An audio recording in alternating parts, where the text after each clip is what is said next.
नमस्कार, भाषा acute academy में आपका स्वागत है। आज हम आपके लिए प्राचीन भारतीय जो इतिहास है उसके आगे के टॉपिक लेकर आए हैं, मरणोत्तर काल से आगे का। इससे पहले मैं आपको बता देना चाहता हूं, पॉलिटी का, बायो का और पर्यावरण पारिस्थितिकी के क्लासेस ऑलरेडी अभ्यास सत्र का जो पूरा वीडियो चल रहा है, क्लास चल रहा है भाषा एक्यू अकेडमी में, ये ऑलरेडी अपलोड हो चुका है। आप देख सकते हैं, बहुत ही इंपॉर्टेंट क्लास है ये, आपके प्रीलिम्स के लिए अत्यंत महत्वपूर्ण क्लास है। बिना किसी दिक्कत के आप उसे पूरा वीडियो देख सकते हैं। और हाँ, जिन्होंने सब्सक्राइब नहीं किया है प्लीज कर लीजिए, क्योंकि ऐसे इंपॉर्टेंट क्लास आपको लगातार मिलते रहेंगे। तो देर न करते हुए शुरू करते हैं आज का टॉपिक, मौर्योत्तर काल यानी मौर्य के बाद का काल। चलिए फर्स्ट क्वेश्चन देखते हैं, किस हिंद यवन शासक ने शीशे के सिक्के जारी किए थे? तो वो थे स्ट्रैटो सेकंड। नेक्स्ट क्वेश्चन है, किसके सिक्कों पर संकर्षण और वासुदेव ये दोनों अंकित हैं? तो ये है आगाथो क्लीज के सिक्कों पर। ओके, और ये जो होता है ये कहां के हैं? ये अफगानिस्तान के, अफगानिस्तान से ये संबंधित थे। वासुदेव जैसे कृष्ण के बारे में इसमें बात कही गई है। नेक्स्ट क्वेश्चन है, काव्य शैली का प्राचीनतम नमूना, काव्य शैली की मैं बात कर रहा हूं, इसका प्राचीनतम नमूना किस अभिलेख में मिलता है? बताइए।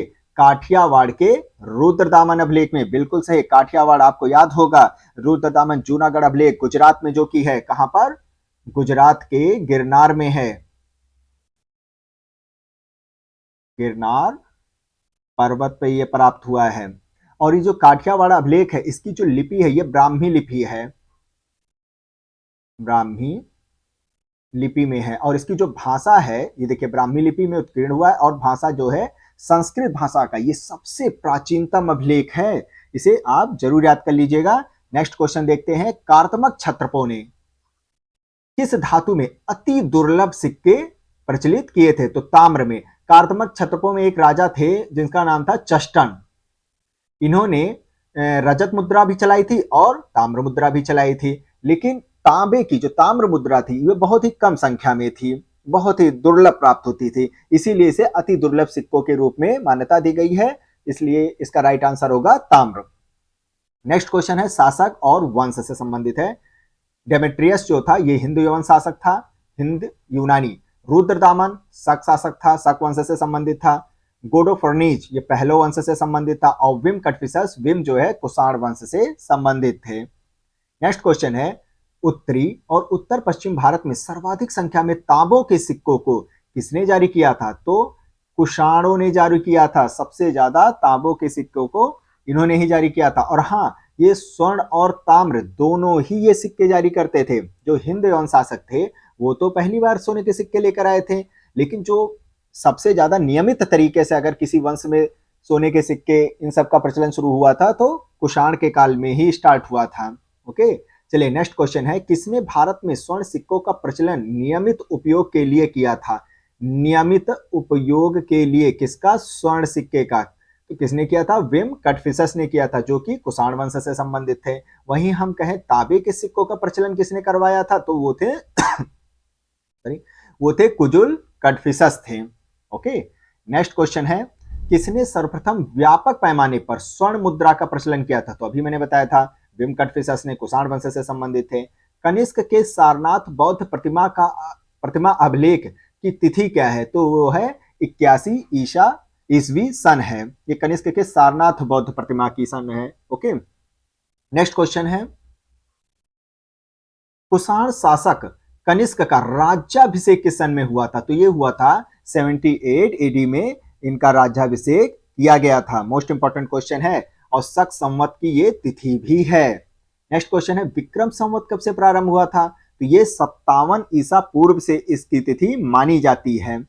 नेक्स्ट क्वेश्चन है, अश्वघोष, चरक, पतंजलि और नागार्जुन में से कौन एक कनिष्क के दरबार से संबंधित नहीं थे? तो नागार्जुन जो है, सॉरी पतंजलि जो है ये इनसे संबंधित नहीं थे। ये सुंग काल से, सुंग वंश जब चल रहा था तो उसमें पुष्यमुत्र सुंग से काल के ये संबंधित थे पतंजलि। ओके, जबकि अश्वघोष, चरक और नागार्जुन जो है ये कनिष्क के ही दरबार से संबंधित है। मोस्ट इंपॉर्टेंट क्वेश्चन है ये। और चरक के बारे में तो मालूम होगा, सबसे बड़े चिकित्सक थे ये। चलिए नेक्स्ट क्वेश्चन है, और अश्वघोष तो इन्होंने जो बौद्ध संगति चौथी हुई थी उसमें इनको जो है एक उपाध्यक्ष बने थे। ओके, नेक्स्ट क्वेश्चन है, श्रावस्ती, कौशाम्बी, पाटलिपुत्र और चंपा में से किसका उल्लेख कनिष्क के रबतक अभिलेख में नहीं किया गया है? बताइए, नहीं किया गया है, काटिएगा नहीं, ये मतलब कि नहीं किया गया है। तो श्रावस्ती अभिलेख जो है इनके रबतक अभिलेख में जिक्र नहीं है। अब नोट में जान लेते हैं, रबतक अभिलेख अफगानिस्तान में स्थित है। इसमें केवल 4 शहरों का ही उल्लेख मिलता है। एक तो साकेत का जिक्र मिलता है, कौशाम्बी प्रयागराज की जगह का, पाटलिपुत्र का और चंपा का। इन्हीं 4 राज्यों का जो है इसमें शहरों का जिक्र किया गया है रबतक अभिलेख में। और कहां पर पाया है स्थिति है? तो अफगानिस्तान में है ये। किस आयुर्वेदाचार्य ने तक्षशिला विश्वविद्यालय में शिक्षा प्राप्त की थी? तो एक चरक साहब थे और दूसरे जीवक साहब थे।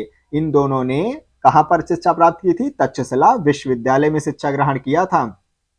चलिए, और जो तक्षशिला था उस समय प्राचीन समय गांधार राज्य की क्या हुआ करती थी? राजधानी हुआ करती थी। ये समय पाकिस्तान के रावलपिंडी जिले में स्थित है। नेक्स्ट क्वेश्चन है, पुष्यमित्र शुंग 2 अश्वमेघ यज्ञ किए जाने के बारे में जानकारी किस लेख से प्राप्त होती है? कि पुष्यमित्र सिंह ने 2 अश्वमेघ यज्ञ किए थे, तो ये अयोध्या लेख से प्राप्त होता है ये जानकारी।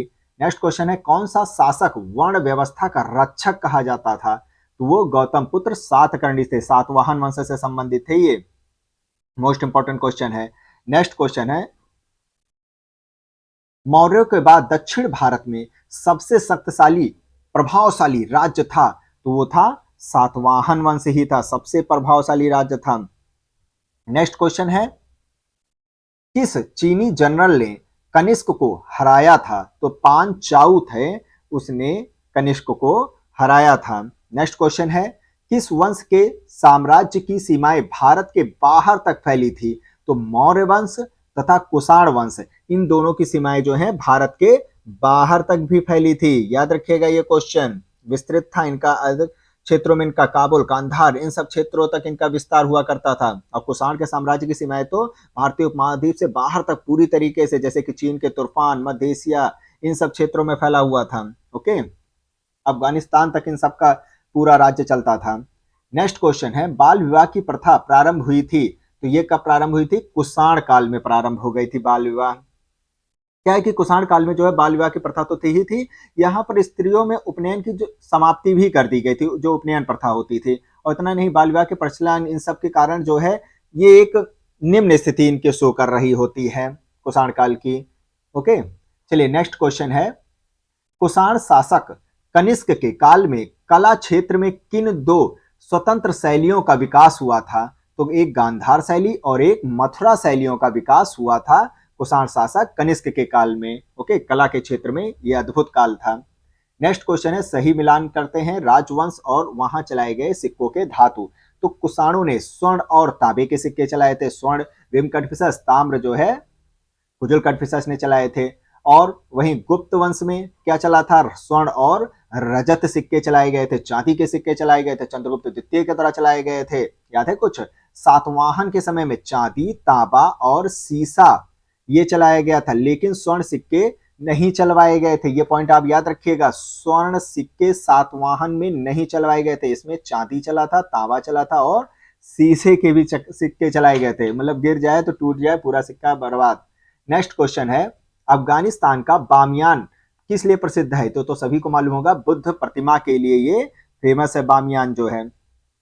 आगे नेक्स्ट क्वेश्चन हम देखते हैं, जो कला शैली भारतीय और यूनानी आकृति का सम्मिश्रण है, भारतीय और यूनानी आकृति का सम्मिश्रण, उसे क्या कहेंगे? वो गांधार कला शैली है। नेक्स्ट क्वेश्चन है, किस मूर्तिकला में सदैव हरित स्तरीय चट्टान शिष्ट का प्रयोग माध्यम के रूप में होता था? तो वो गांधार मूर्ति कला में जो है हरित स्तरीय चट्टानों का इस्तेमाल किया जाता था।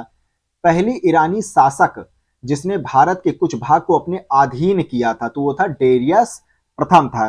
इसने भारत के कुछ हिस्सों को अपने अधिकार क्षेत्र में कर लिया था।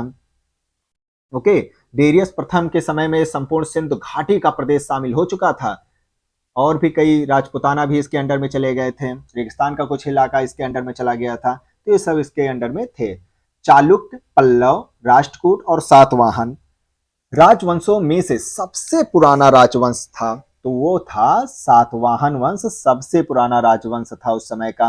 ओके, जिनमें सबसे लंबी सूची मत्स्य पुराण में 29 राजाओं की मिलती है, ये भी याद रखिएगा। नेक्स्ट क्वेश्चन है कि मतलब ये है कि पुराणों में कुल 30 सातवाहन राजाओं का नाम मिलते हैं, ये भी लिख देता हूं। कितने मिलते हैं पुराणों में?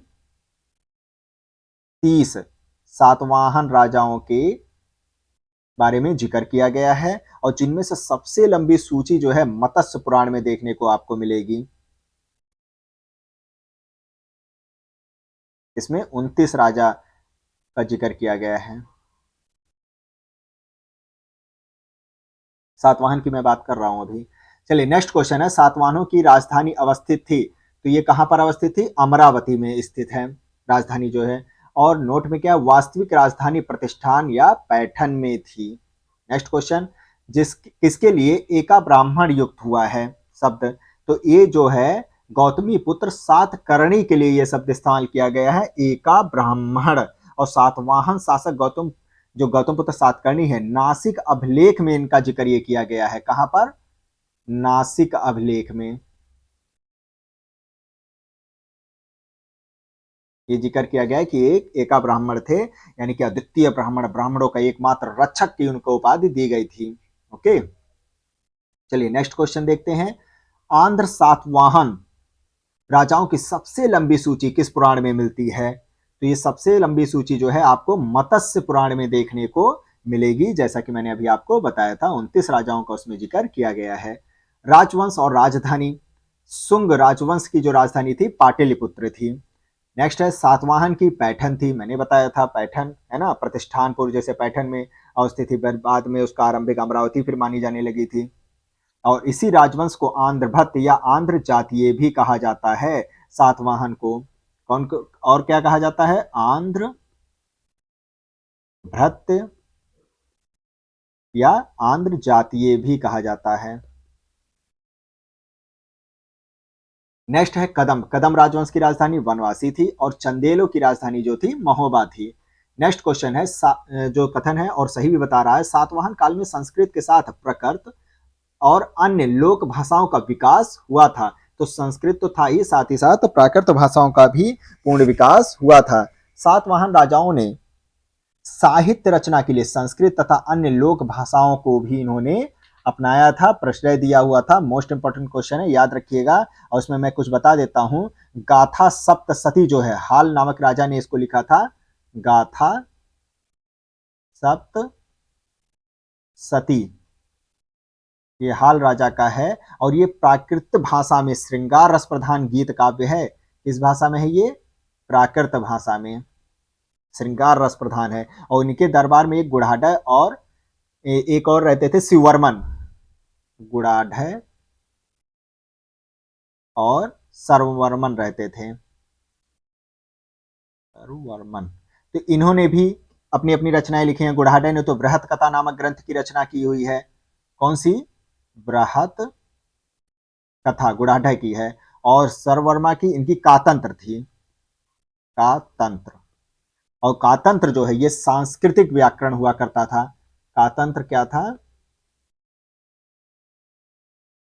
कातंत्र, ये कातंत्र लिख दीजिएगा, ये एक संस्कृत व्याकरण था, जिसको किसने लिखा था? सर्ववर्मन साहब ने लिखा था। ओके, याद रखिएगा, मोस्ट इंपॉर्टेंट क्वेश्चन है। नेक्स्ट क्वेश्चन पे चलते हैं। किस वंश के शासकों को पुराणों में श्री पर्वतीय कहा गया है? तो पुराणों में जो इक्ष्वाकु वंश थे उनको श्री पर्वतीय वर्ड कहा जाता था, यानी कि श्री पर्वत का शासक। ओके, वही।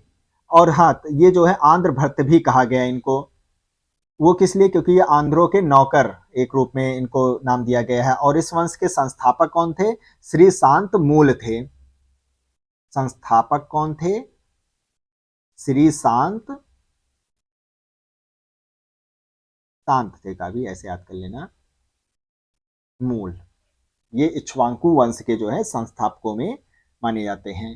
नेक्स्ट क्वेश्चन सही कथन है, जो कि कुषाण फारस की खाड़ी और लाल सागर से होकर व्यापार करते थे। बिल्कुल किया करते थे। साक्ष्यों में कुषाणों की सशक्त नौसेना की उपस्थिति का उल्लेख नहीं मिलता है, इसकी जानकारी आपको नहीं मिलेगी। नेक्स्ट क्वेश्चन, राजा खारवेल का नाम जुड़ा है हाथी गुम्फा अभिलेख से, इनका नाम जुड़ा हुआ है। नेक्स्ट क्वेश्चन है, पूर्वी और जो खारवेल थे ये कलिंग के चेदी वंशीय शासक थे। कलिंग का चेदी वंशीय शासक थे ये राजा खारवेल। नेक्स्ट क्वेश्चन है, पूर्वी रोमन शासक जस्टियन का सर्वाधिक महत्वपूर्ण योगदान किस क्षेत्र में था? तो इनका जो महत्वपूर्ण योगदान था विधि के क्षेत्र में इनका माना जाता है। ओके, नेक्स्ट क्वेश्चन है, पेरिप्लस ऑफ द एरिथ्रियन सी में किसने लिखा है? तो इसे किसी एक अनाम व्यक्ति ने लिखा है जिसके बारे में कोई जानकारी नहीं है, वो नाविक था, उसने लिखा हुआ है। नेक्स्ट क्वेश्चन अब है गुप्त और गुप्तोत्तर युग से मोस्ट इंपॉर्टेंट क्वेश्चन है, गुप्त वंश ने किस अवधि में शासन किया था? गुप्त वंश की जो अवधि का शासन था वो बताइए कब तक था? तो 319 से 500 ईसा पूर्व तक था। ओके, मोस्ट इंपॉर्टेंट है ये। नेक्स्ट, किस एक शासक ने 4 अश्वमेघों का संपादन किया था? तो प्रवर सेन प्रथम जो कि वाकाटक शासक थे, इन्होंने 4 अश्वमेघ यज्ञ करवाए थे। पुष्यमित्र संघ ने तो 2 करवाए थे जिसका अयोध्या लेख में जिक्र किया गया था, लेकिन इन्होंने 4 करवाए थे, प्रवर सेन प्रथम। और ये कौन से शासक थे? वाकाटक शासक थे, ये भी याद रखिएगा, मोस्ट इंपॉर्टेंट क्वेश्चन है। और इसने जो है सेतु बंध नामक ग्रंथ की रचना भी की है। किसकी? सेतु बंध, इस ग्रंथ की जो है इन्होंने रचना भी की है, याद रखिएगा। नेक्स्ट क्वेश्चन है, भारत का नेपोलियन किसे कहा जाता है? तो वो कहा जाता है समुद्रगुप्त को कहा जाता है। इतिहासकार वेंसेट स्मिथ ने अपनी रचना अर्ली हिस्ट्री ऑफ इंडिया में ये बात कही है। ओके, जिसमें इन्हें भारत का नेपोलियन के नाम से समुद्रगुप्त को संबोधित किया गया है। प्रथम गुप्त शासक जिसने परम भागवत की उपाधि धारण की थी वह कौन थे? चंद्रगुप्त द्वितीय थे। इनको परम भक्त की, परम भागवत की उपाधि धारण की गई थी। इनके और भी, चंद्रगुप्त द्वितीय के और भी उपनाम आपको देखने को मिल जाएंगे, जैसे कि विक्रमादित्य, वो तो बहुत फेमस इनकी उपाधि है। और इसके अलावा देवराज या देवश्री, ये सब भी इनको बोला जाता था। अन्य नाम देवगुप्त भी इनका मिल जाता है, तो ये भी आप याद रखिएगा। नेक्स्ट क्वेश्चन है, इलाहाबाद स्तंभ अभिलेख किससे संबंधित है? तो इलाहाबाद जो अभिलेख है जिसे प्रयागराज बोला जाता है, किससे संबंधित है? अशोक तथा समुद्रगुप्त, इन दोनों से संबंधित है ना। और इसे प्रयाग प्रशस्ति भी कहा जाता है। समुद्रगुप्त का प्रयाग प्रशस्ति का जिक्र आता है तो सबसे पहला नाम किसका निकल के आता है? समुद्रगुप्त का ही निकल के आता है। ओके, और इसको जो है संस्कृत भाषा में इसका वर्णन किया गया है। हरसेन साहब के संधि विग्राहक कौन थे इसके? हरसेन थे। अगर ये पूछे ये किनसे, हरसेन किसके दरबार से संबंधित थे? तो ये समुद्रगुप्त के दरबार से संबंधित थे। ओके, और इसमें समुद्रगुप्त के विजयों का उल्लेख किया गया है। जो इलाहाबाद स्तंभ लेख है, समुद्रगुप्त के विजयों के बारे में इसमें चर्चा की गई है, और साथ ही साथ अशोक की भी बारे में बताया गया है। नेक्स्ट क्वेश्चन है, समुद्रगुप्त के प्रयाग प्रशस्ति में कोसल के शासक उस समय कौन थे? तो वो थे महेंद्र थे, कोसल के शासक थे। ओके, इसे भी याद रखिएगा। नेक्स्ट क्वेश्चन है, समुद्रगुप्त के प्रयाग प्रशस्ति वाले स्तंभ पर किस मुगल शासक का लेख मिल जाता है? प्रयाग प्रशस्ति वाले पे तो इसमें जहांगीर का भी लेख मिल जाता है। और नोट में क्या है, इसे अकबर ने कौशांबी से मंगाकर इलाहाबाद के किले में स्थापित करवा दिया था, ये भी याद रखिएगा। नेक्स्ट क्वेश्चन है, पृथ्वी प्रथम वीर उपाधि ये किसकी थी? पृथ्वी प्रथम वीर उपाधि ये समुद्रगुप्त को ये उपाधि प्रोवाइड की गई थी, दिया गया था उनको ये पृथ्वी का प्रथम वीर। नेक्स्ट क्वेश्चन है, किस गुप्त शासक ने होड़ों पर विजय प्राप्त किया था? तो वो थे स्कंदगुप्त।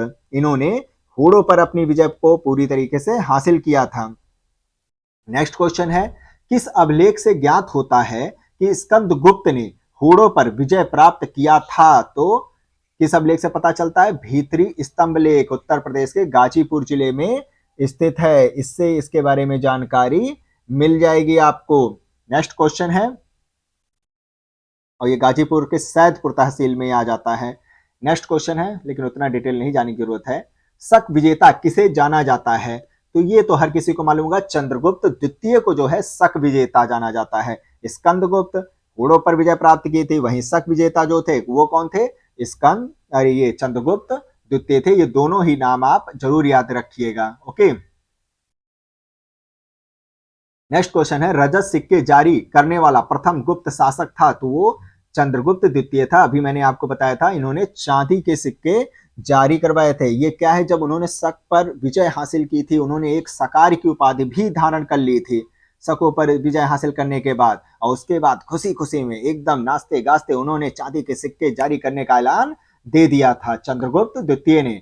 कुमारगुप्त प्रथम मंदसौर अभिलेख जो है किससे संबंधित है, कुमारगुप्त प्रथम से संबंधित है। मोस्ट इंपोर्टेंट क्वेश्चन है मंदसौर अभिलेख। नेक्स्ट क्वेश्चन है तक्षशिला अभिलेख किससे संबंधित है, ये पथिक से संबंधित है। उदयगिरी गुहा अभिलेख ये चंद्रगुप्त द्वितीय से संबंधित है, उदयगिरी का जो गुहा अभिलेख है। और वहीं ऐरण का अभिलेख जो है ये समुद्रगुप्त से संबंधित है, ऐरण अभिलेख मोस्ट इंपॉर्टेंट। चलिए नेक्स्ट क्वेश्चन देखते हैं। गुप्त काल में उत्तर भारतीय व्यापार किस एक पत्तन से संचालित होता था, उत्तर भारत का, वो भी किस काल में, गुप्त काल में। तो कहां से संचालित होता था, ताम्र लिप्ति से इसका संचालन किया जाता था। बंगाल के ही प्रमुख एक बंदरगाह हुआ करता था ये। ओके, और इस पश्चिम भारत के अन्य प्रमुख बंदरगाहों में जैसे कि भृगु, कच्छ, भड़ौच भी हुआ करता था उस समय। पश्चिम की तरफ अगर आप जाएंगे तो कौन था, भड़ौच, इसे भृगु कच्छ भी कहा जाता था। और भी कई ऐसे बंदरगाह थे, लेकिन इनका जो है ताम्रलिप्ति से चलता था। नेक्स्ट क्वेश्चन अब चलते हैं गुप्त और गुप्तोत्तर युग से अति महत्वपूर्ण प्रश्नों का संग्रह। गुप्त काल में गुजरात, बंगाल और दक्कन तमिल राष्ट्र में स्थित केंद्र किससे संबंधित थे, तो ये वस्त्र उत्पादन के लिए ये जाने जाते थे, किससे, वस्त्र उत्पादन। नेक्स्ट क्वेश्चन है विशाख दत्त के प्राचीन भारतीय नाटक कौन सा है, मुद्रा राक्षस, बिना देखे बताया करिए। इसकी विषय वस्तु क्या थी, चंद्रगुप्त मौर्य के समय में राज दरबार की दुर्लभ संधियों के बारे में इसमें चर्चा की गई है। जो उनके दुर्लभ संधियां थी, जो उनको विजय प्राप्त किया था, उसके बारे में इन्होंने इसमें चर्चा किया है विशाख दत्त साहब ने मुद्रा राक्षस में, मौर्य वंश से संबंधित। नेक्स्ट क्वेश्चन है धन्वंतरी, भास्कराचार्य, चरक और सुश्रुत में से किसका प्राचीन भारत के आयुर्वेद शास्त्र में संबंध नहीं बताया जाता है, तो किसका, भास्कराचार्य का। इसका इनसे कोई लेना देना आयुर्वेद शास्त्र से नहीं है, ये तो एक गणतज्ञ हुआ करते थे भाई। जबकि धन्वंतरी, चरक, सुश्रुत बहुत बड़े चिकित्सक हुआ करते थे। इनकी किताबें तो आज भी देखिए मेडिकल क्षेत्र में प्रचलित होती हैं। भास्कराचार्य प्रख्यात खगोलज्ञ भी थे और गणितज्ञ भी थे। इन्होंने सिद्धांत शिरोमणि तथा लीलावती नामक ग्रंथों की रचना की है, मोस्ट इंपॉर्टेंट। चलिए नेक्स्ट क्वेश्चन अब हम देखते हैं। भारतीय यात्रा में फाहियान ने एक हॉस्पिटल का उल्लेख किया है, वह कहां स्थित है, वो पाटलिपुत्र में स्थित था। ओके, नेक्स्ट क्वेश्चन है चंद्रगुप्त के नवरत्नों में से कौन फलित ज्योतिष से संबंधित थे, तो वो थे छपड़क महोदक। फलित ज्योतिष मतलब होता है एस्ट्रोलॉजर।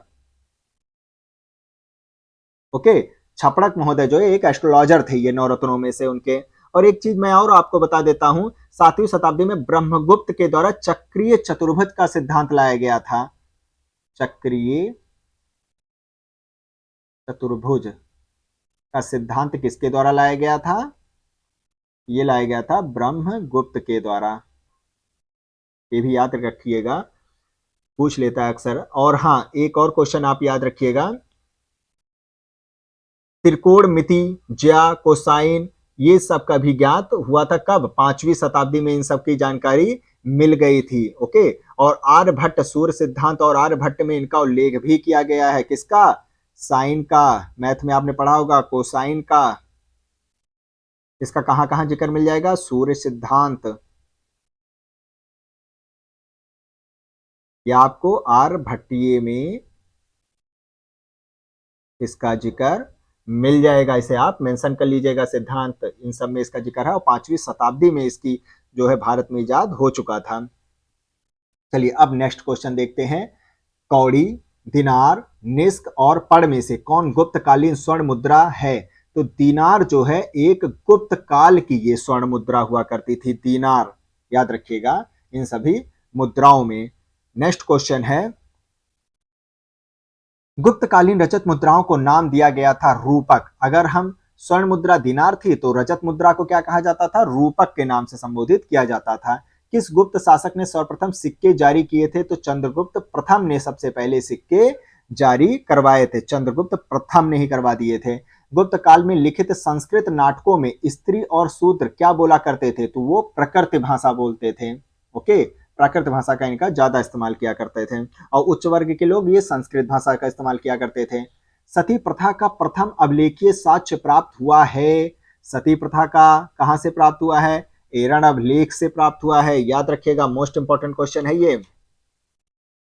चलिए नेक्स्ट क्वेश्चन अब हम, और एरण अभिलेख का संबंध किससे था? ये समुद्रगुप्त से माना जाता था, मैंने पहले ही इसको बता दिया था। और हाँ, नोट में देखते हैं, यह अभिलेख 510 ईस्वी का है। इसमें गोपराज नामक सेनापति की स्त्री के सती होने का उल्लेख किया गया है, जो एरण अभिलेख है। नेक्स्ट क्वेश्चन है, गुप्त संवत की स्थापना किसने किया था? तो चंद्रगुप्त प्रथम ने किया था। इसकी प्रारंभिक जो तिथि थी 319 ईस्वी बताई जाती है। गुप्त संवत की स्थापना, मोस्ट इंपॉर्टेंट क्वेश्चन। नेक्स्ट है, अशोक सम्राट और उनकी उपाधियों की यहाँ पर चर्चा की गई है। अशोक की जो उपाधियां दी गई थी वो क्या थी? प्रियदर्शनी थी, इनकी उपाधि थी। प्रियदर्शी बोला जाता था, दर्शनी नहीं, प्रियदर्शी। और समुद्रगुप्त की प्रक्रमांक थी। चंद्रगुप्त द्वितीय की विक्रमादित्य थी। और स्कंदगुप्त को क्रमादित्य के उपाधि से जाना जाता था।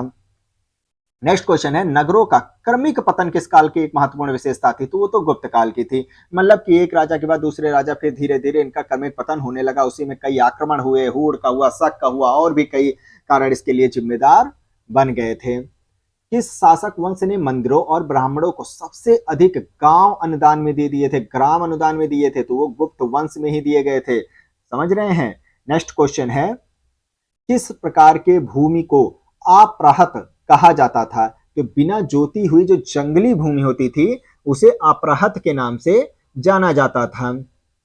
और गुप्त अभिलेखों में भूमि कर को क्या कहा जाता था? तो भूमि कर को जो है इसको कहा जाता था उद्रंग तथा भागकर के नाम से जाना जाता था। ये भी याद कर लीजिएगा। गुप्त युग में भूमि राजस्व की दर क्या हुआ करती थी? उपज का छठा भाग। छठा भाग एक यूनिक भाग हिस्सा हुआ करता था। नेक्स्ट क्वेश्चन है, और एक जानकारी और मैं आपको बता देता हूं, जो भूमि माप की जो इकाइयां उस समय हुआ करती थी वो क्या हुआ करता था? एक तो होता था कुल्यावाप, एक होता था द्रोणवाप, और अधवाप। ये भूमि माप की क्या हुआ करती थी? इकाइयां हुआ करती थी।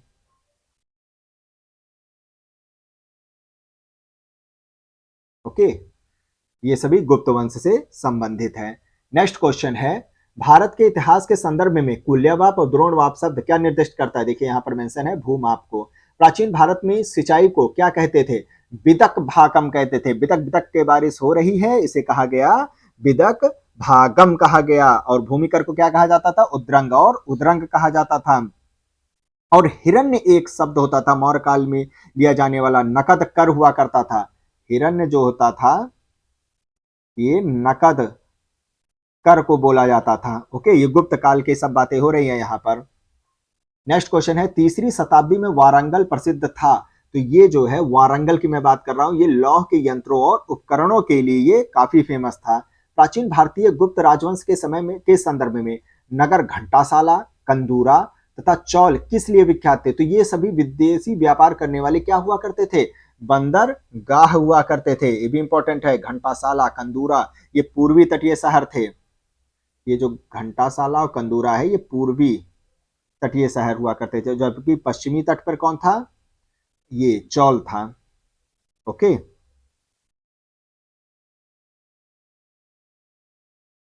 पश्चिमी तटीय। नेक्स्ट क्वेश्चन है, तोरमाड़ किस जातीय दल का था? तो तोरमाड़ जो है ये होड़ के जातीय दल के संबंधित थे।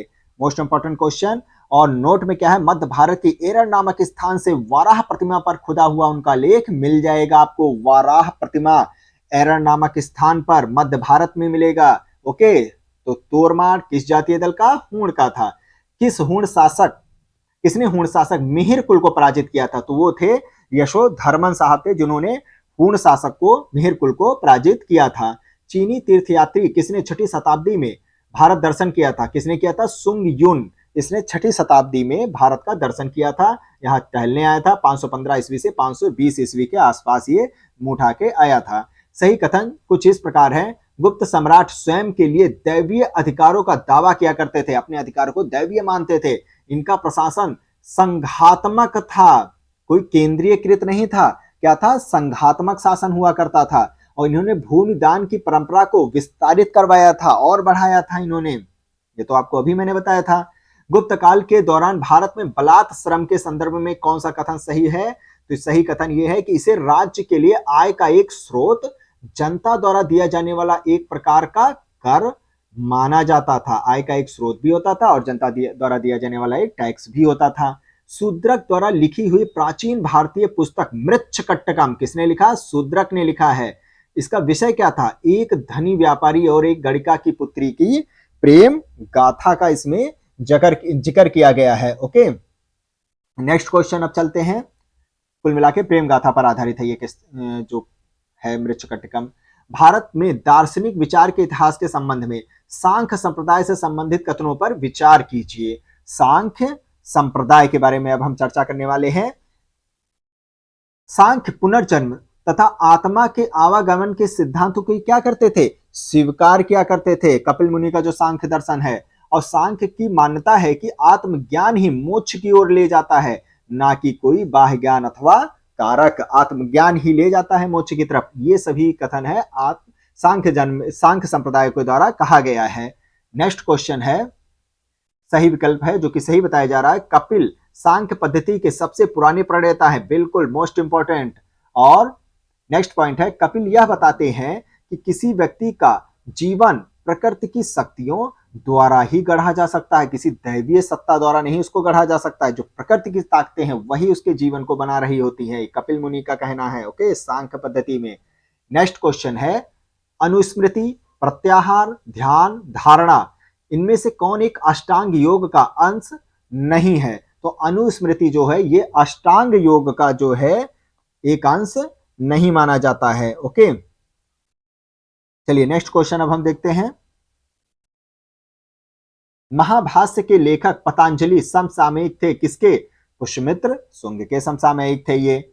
नव्य न्याय संप्रदाय स्कूल के संस्थापक कौन थे? तो ये थे गंगेश भी थे और उदयन भी थे, ये दोनों ही थे। ओके, और उनकी रचना जो है कुसुमांजलि को नव्य न्याय दर्शन का मूल स्रोत भी माना जाता है। क्या है? कुसुमांजलि। इसको नव्य न्याय दर्शन का एक स्रोत, एक रूप में जाना जाता है। चलिए नेक्स्ट क्वेश्चन है, केवल प्रत्यक्ष प्रमाण को कौन स्वीकार करता है? तो भाई चारवाक ही स्वीकार करते हैं, है ना। धर्म, अर्थ, काम, मोक्ष में से कौन एक चारवाक के अनुसार सर्वोच्च मूल्य होता है? तो वो होता है काम। ये चारवाक का एक सर्वोच्च मूल्य बताया गया है। न्याय दर्शन को प्रसारित किया था किसने? गौतम ने प्रसारित किया था। दर्शन और मोक्ष प्राप्त करने के कुछ यहाँ पर तरीके बताए गए हैं। न्याय दर्शन में बताया गया है कि आप अगर तार्किक ज्ञान रखेंगे तब जो है आपको मोक्ष प्राप्त हो सकता है। ओके, और तर्क से न्याय, ऐसे याद कर लीजिए तो रटने की भी जरूरत नहीं पड़ेगी। तर्क से न्याय।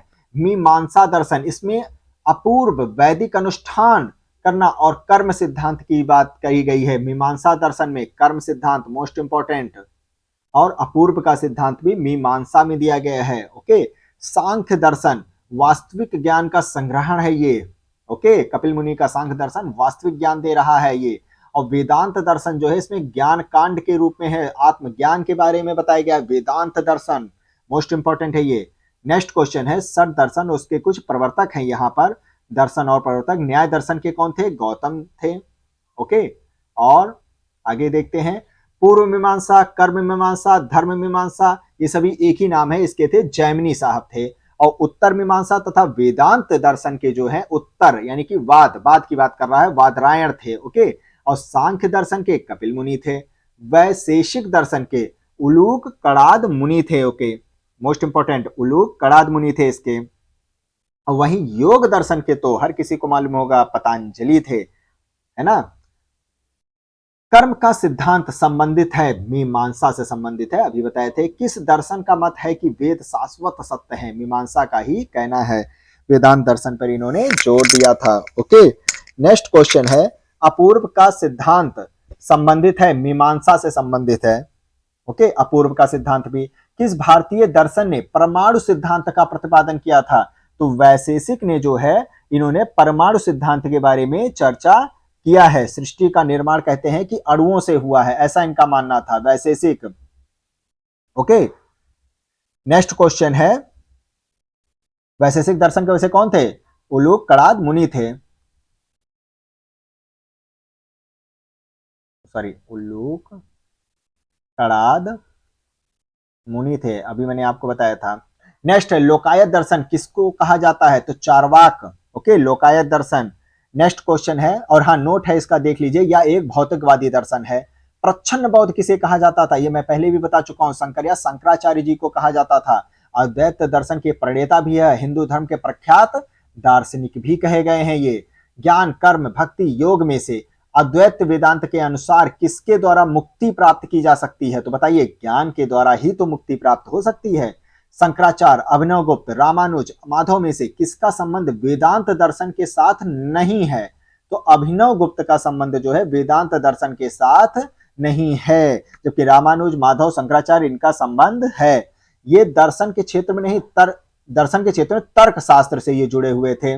ओके, अभिनवगुप्त जो है तर्क शास्त्र से, जबकि वेदांत दर्शन को प्रस्थान त्रयी भी कहा जाता है, पहले भी मैंने बताया था, जिसमें कौन कौन सी चीज आती हैं? एक तो भागवत गीता आता है, ब्रह्मसूत्र और उपनिषद आता है।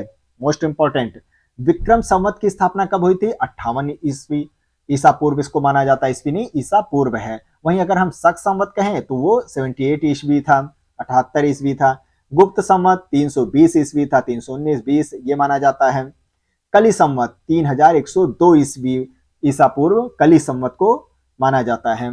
पुराणों के अनुसार चंद्रवंशीय शासकों का मूल स्थान क्या हुआ करता था? प्रतिष्ठानपुर हुआ करता था। वर्तमान में कहां पर है? झूसी, इलाहाबाद में स्थित है।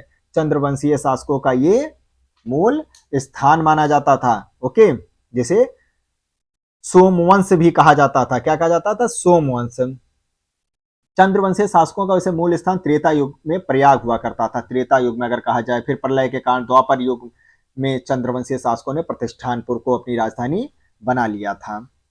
मौखरी शासक की राजधानी थी कन्नौज हुआ करती थी, मौखरी शासक की। ओके, और मौखरी होते कौन थे ये गुप्तों के सामंत हुआ करते थे। मौखरी गुप्तों के सामंत हुआ करते थे। अमूलता ये गया के निवासी हुआ करते थे। कहां के?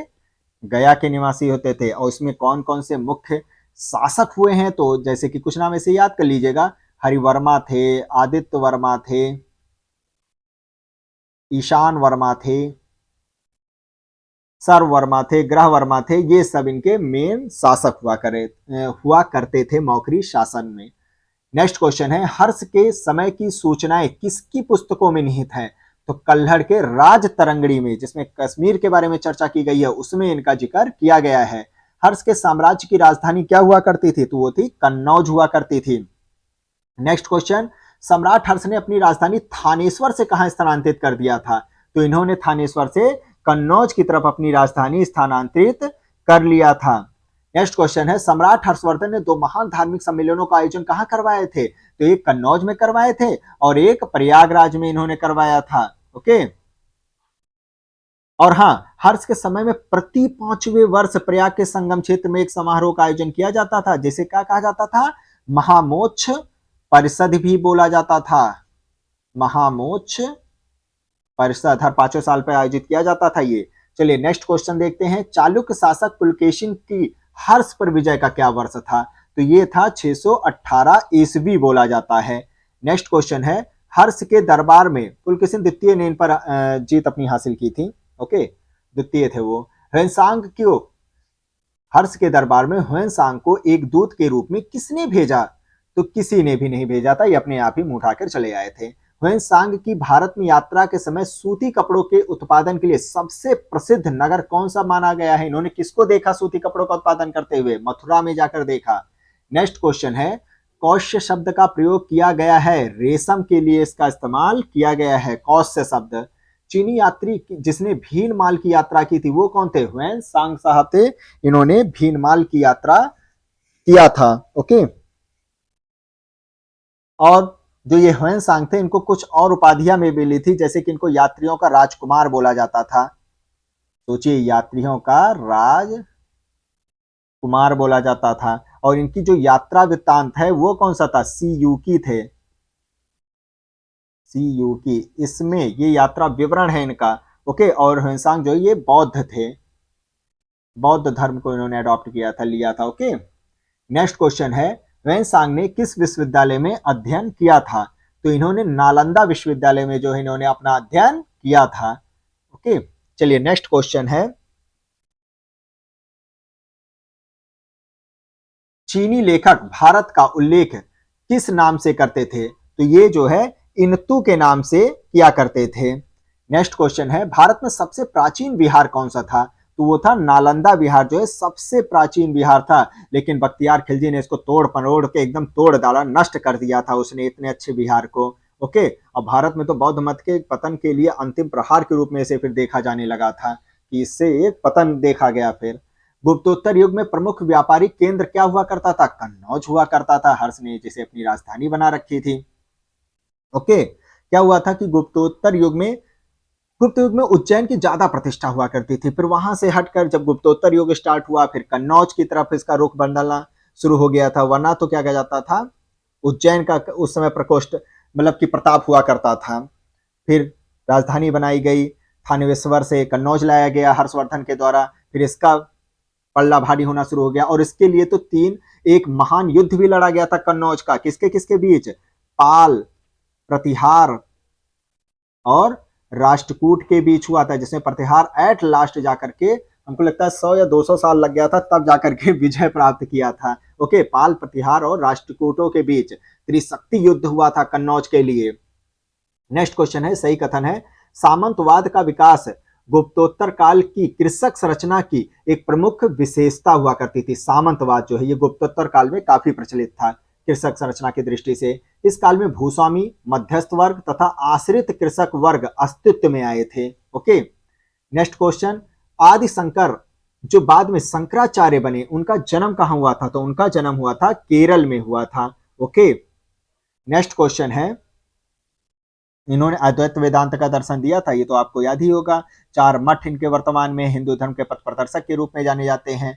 कौन से वो 4 मठ हैं इनके आदि शंकराचार्य के? एक तो था श्रृंगेरी, जो कि कर्नाटक में आपको देखने को मिलेगा, दक्षिण की तरफ द्वारका, जो कि पश्चिम में देखने को गुजरात में मिलेगा, तीसरा है पुरी, जो कि आपको उड़ीसा में पूर्वी तट पर देखने को मिलेगा, और चौथा है ज्योतिर्मठ, जो कि जोशीमठ उत्तराखंड में, जहां पर जमीनें धंसने की देखिए काफी न्यूज चल रहा था, उत्तर में देखने को मिलेगा, श्रृंगेरी, द्वारका, पुरी, ज्योतिर्मठ में। नेक्स्ट क्वेश्चन है, पुरी, द्वारका, मानसरोवर और रामेश्वरम में से कौन सा 4 धामों में सम्मिलित नहीं है? तो मानसरोवर इसमें सम्मिलित नहीं किया गया है।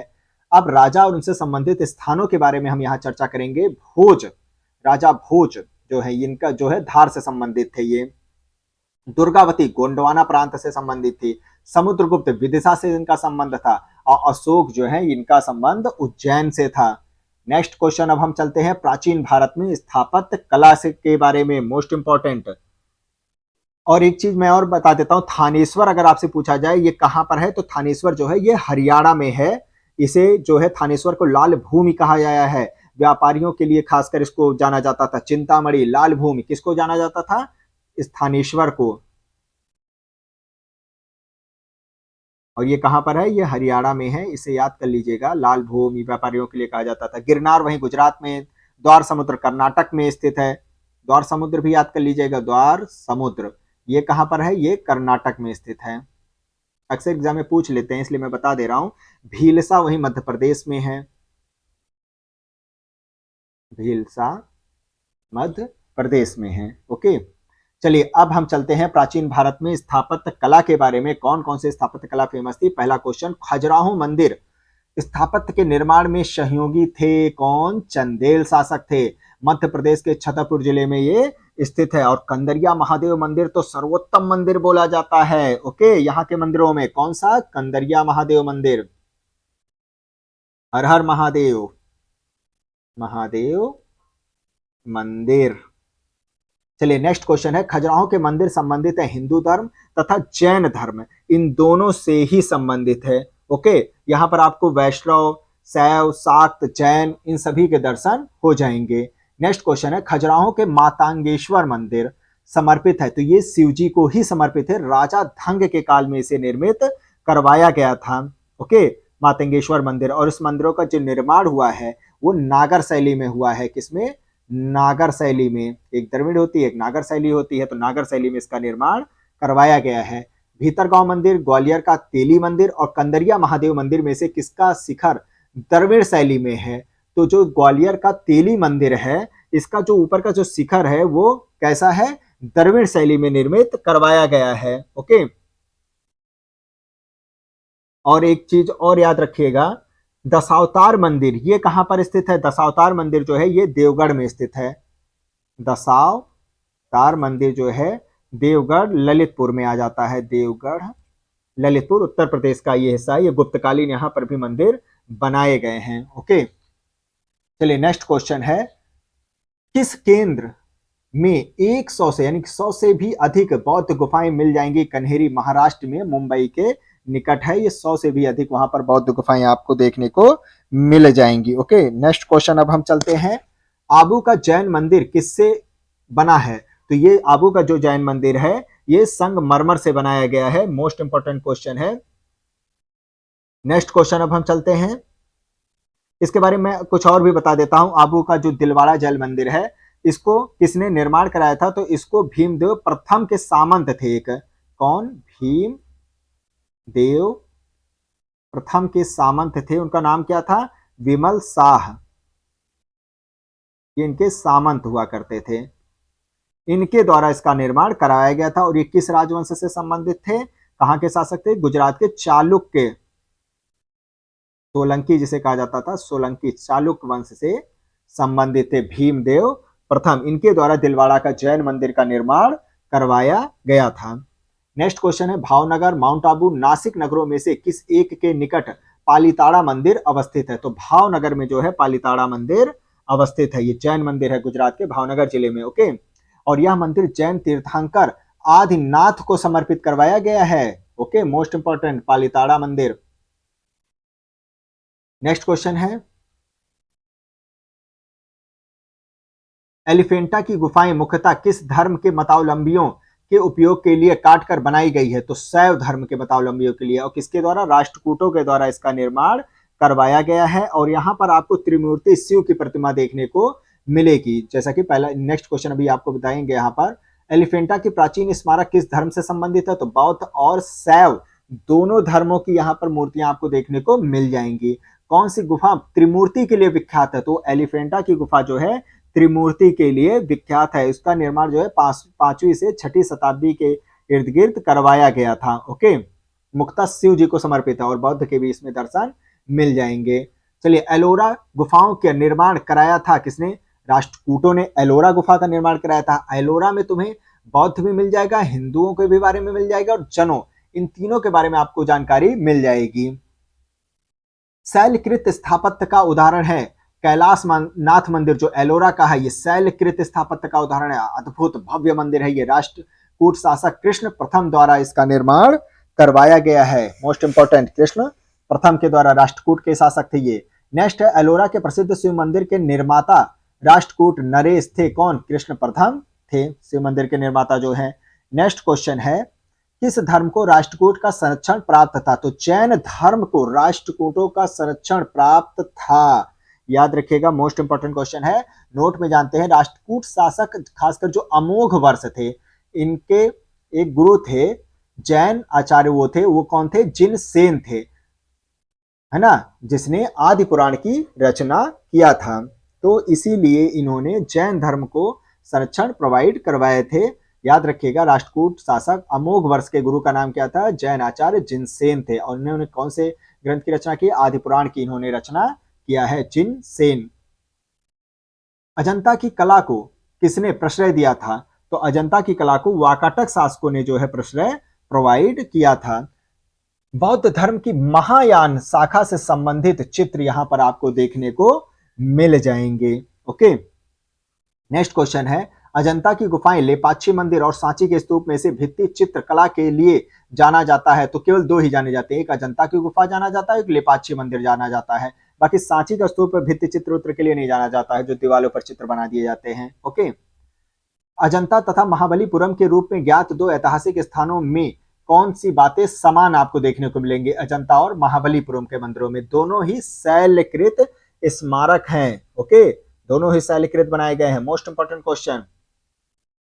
चलिए नेक्स्ट क्वेश्चन अब हम देखते हैं, कोणार्क का सूर्य मंदिर किसने बनवाया था? तो कोणार्क का सूर्य मंदिर नरसिंह देव वर्मन जी के द्वारा इसका निर्माण करवाया गया था। नरसिंह देव वर्मन। और नोट समझते हैं, सूर्य के कोणार्क मंदिर को काला पैगोडा भी कहा जाता है। याद रखिएगा, मोस्ट इंपॉर्टेंट क्वेश्चन है ये। और नरसिंह वर्मन प्रथम जो है, इनकी जो शैली होती थी ये मामल्य शैली के नाम से जानी जाती थी। ओके, ये भी याद रखिएगा आप, कभी कभी जैसे मान लीजिए एग्जाम में पूछ लेता है। नेक्स्ट क्वेश्चन अब हम देखते हैं, और अगर कहा जाए तो नरसिंह देव वर्मन ये प्रथम थे। प्रथम।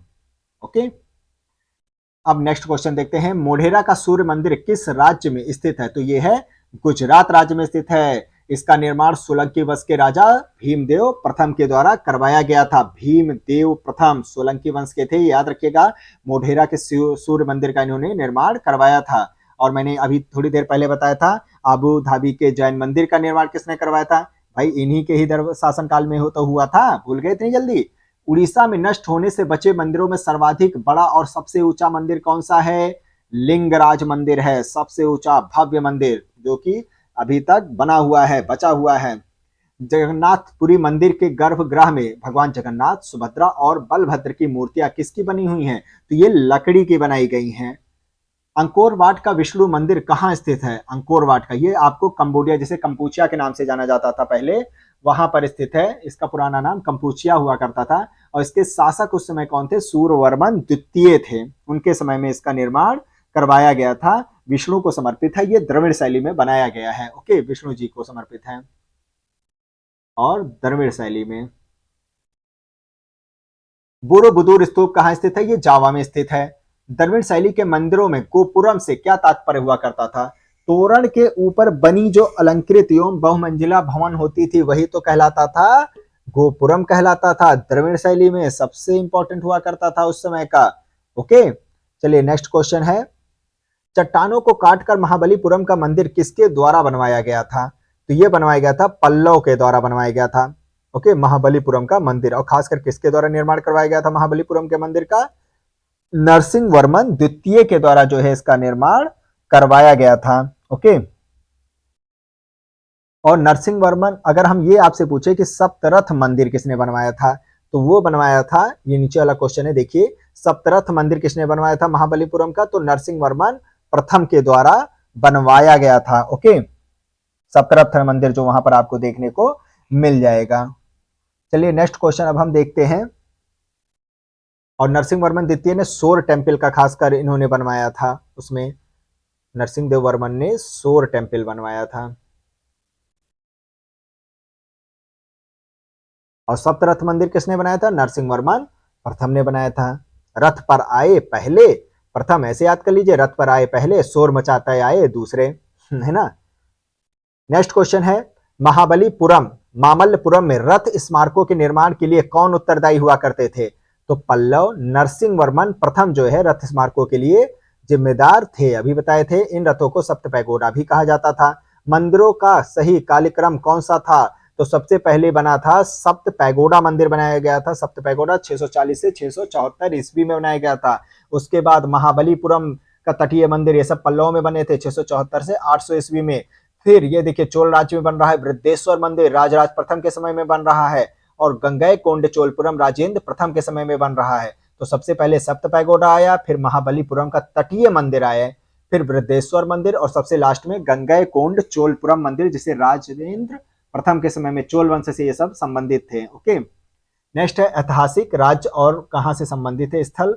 भीमबेटका, ये आपको मध्य प्रदेश में देखने को मिलेगा। सोर टेम्पल तमिलनाडु में है, जो कि नरसिंह वर्मन द्वितीय के द्वारा बनवाया गया है। हम्पी, ये आपको कर्नाटक में प्रेजेंट टाइम पे देखने को मिलेगा। और मानस जो होता है ये असम में देखने को मिलेगा। ओके, मानस राष्ट्रीय उद्यान याद है कुछ?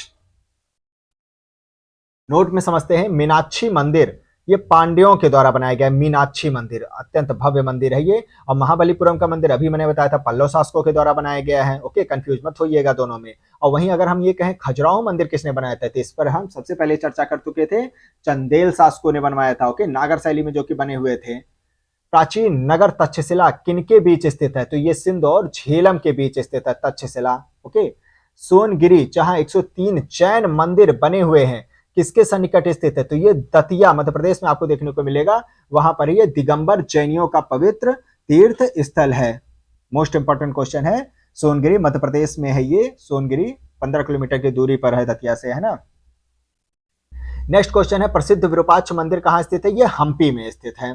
विरूपाक्ष मंदिर कर्नाटक के हम्पी में स्थित है। और ये जो होता है भगवान शिव को समर्पित है, भगवान शिव को ये समर्पित है, ये भी याद रखिएगा। भारत का सांस्कृतिक इतिहास के संदर्भ में पंचायतन शब्द किसे निर्दिष्ट करता है, तो ये मंदिर रचना की जो शैली होती है उसमें पंचायतन का जिक्र किया गया। एक मंदिर यहाँ, फिर यहाँ, यहाँ, यहाँ, यहाँ, ये पंचायतन शैली को शो कर रहा था। भारत की कला और पुरातात्विक इतिहास के संदर्भ में निम्न में से किस एक का सबसे पहले निर्माण किया गया था, तो धौली स्थित, इन चारों में से जो है धौली स्थित शैलकृत हाथी, इसका निर्माण सबसे पहले किया गया था अशोक के द्वारा। ओके, जबकि भुवनेश्वर स्थित लिंगराज मंदिर ये 7वीं शताब्दी में बना था। महाबलीपुरम ये तो बाद में बना था, पल्लवों के समय में बना था। उदयगिरी स्थित वराह मूर्ति जो है ये गुप्त काल में बना था, मैंने आपको बताया था। ओके, चंद्रगुप्त शायद द्वितीय या प्रथम के समय में ये संबंधित था, तो उनके समय में ये बना था। तो इसमें सबसे पुराना अगर कहा जाएगा तो शैलकृत हाथी का जो धौली है अशोक के द्वारा इसका निर्माण करवाया गया था। चलिए अब देखते हैं नया टॉपिक कौन सा है। दक्षिण भारत चोल चालुक्य पल्लव और संगम युग के बारे में है। चलिए अब पहले तो हम इसके संगम के बारे में आपको बता देते हैं। देखिए जो प्रथम संगम हुआ था और द्वितीय संगम, प्रथम संगम और द्वितीय संगम, इन दोनों की जो अध्यक्षता कर रहे थे, पहले ध्यान से सुनिएगा, अध्यक्षता कर रहे थे अगस्त्य ऋषि, और द्वितीय संगम की भी कर रहे थे अगस्त्य ऋषि तथा तोलक्कापियर भी कर रहे थे। इतना याद हुआ। अब बात आते हैं स्थान की। तो पहले संगम का जो स्थान था मदुरई में था, और तीसरे संगम का जो स्थान था वो भी मदुरई में था। इतना याद हो गया। अब चेंजेस कहां कहां हुए, द्वितीय संगम का जो स्थान है वो बदल जाता है कपाटपुरम में हुआ था, और तीसरे संगम की जो अध्यक्षता है वो बदल गई है, नक्कीरर थे उसके। ओके, समझ गए ये चीज। 9वीं शताब्दी ईस्वी में किसके द्वारा चोल साम्राज्य की नींव डाली गई थी, चोल साम्राज्य की नींव जो है विजयालय के द्वारा डाली गई थी। ओके, और चोल साम्राज्य की स्थापना विजयालय ने ही की थी। फिर बाद में और भी आगे चलकर कई सालों तक ये चला। फिर चोल साम्राज्य जब राजेंद्र राजराज ये सब आए तब इसके समय में जो है ये काफी प्रसिद्ध हुआ, शक्तिशाली हुआ ये वंश। चोलों के राज्य किस क्षेत्र में फैला हुआ है, कोरोमंडल तट दक्षिण के कुछ भागों में आपको देखने को मिल जाएगा। चोलों की राजधानी क्या हुआ करती थी, तंजौर, तंजौर जो है वहां की राजधानी हुआ करती थी। ओके, और संगम काल में चोलों की राजधानी क्या होती थी, अगर ये पूछ लें संगम काल में अगर चोलों की राजधानी पूछ ले तो क्या हुआ करती थी, राजधानी उरैर हुआ करती थी, उरैर। ओके, चलिए कौन चोल प्रशासन की विशेषता थी, ग्राम प्रशासन की स्वायत्तता, सबसे मोस्ट इंपॉर्टेंट क्वेश्चन। ओके, जैसे हमारे यहाँ प्रेजेंट टाइम पे अब स्थानीय स्वशासन चलता है, पंचायत, न्याय व्यवस्था, 73वें कॉन्स्टिट्यूशन अमेंडमेंट, 74वें कॉन्स्टिट्यूशन अमेंडमेंट, पॉलिटी में आपने पढ़ लिया होगा। वैसे ही ये तब से चला आ रहा है, चोल प्रशासन के समय से चला आ रहा है, ग्राम प्रशासन की स्वायत्तता की बात। चोलों के अधीन ग्राम प्रशासन के बहुत से ब्यौरे जिन शिलालेखों में है वो कहाँ है, वो उत्तर मेरूर में आपको देखने को बहुत से सारे शिलालेख देखने को मिल जाएंगे। ओके, नेक्स्ट क्वेश्चन है, चोल शासकों के शासनकाल में कौन सा वरियम उद्यान प्रशासन का कार्य देखता था, तो जो टोट वरियम था ये उद्यान प्रशासन को देखा करते थे।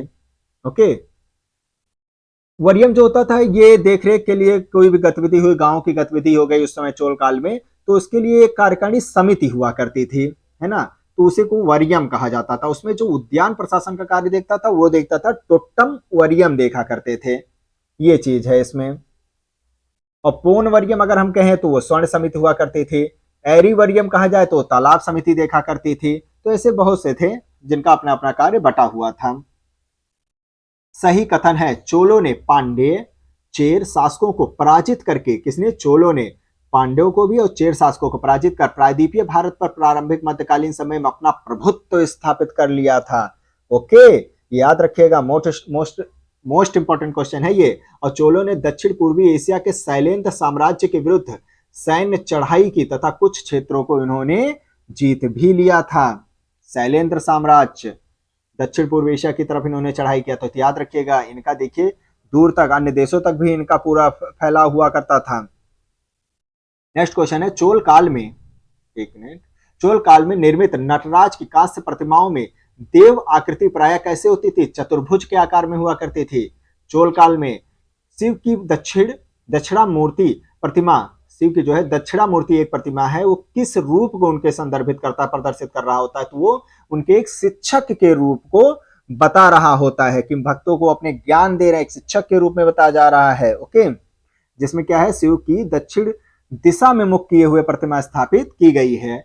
72 व्यापारी चीन में किसके कार्यकाल में भेजे गए थे? कुलोत्तुंग प्रथम के समय में भेजे गए थे 72 व्यापारी। और श्रीलंका को पूर्ण स्वतंत्रता भी इन्होंने दी थी। सिंघल राजकुमारी के साथ अपनी पुत्री का विवाह भी कुलोत्तुंग प्रथम ने ही करवाया था।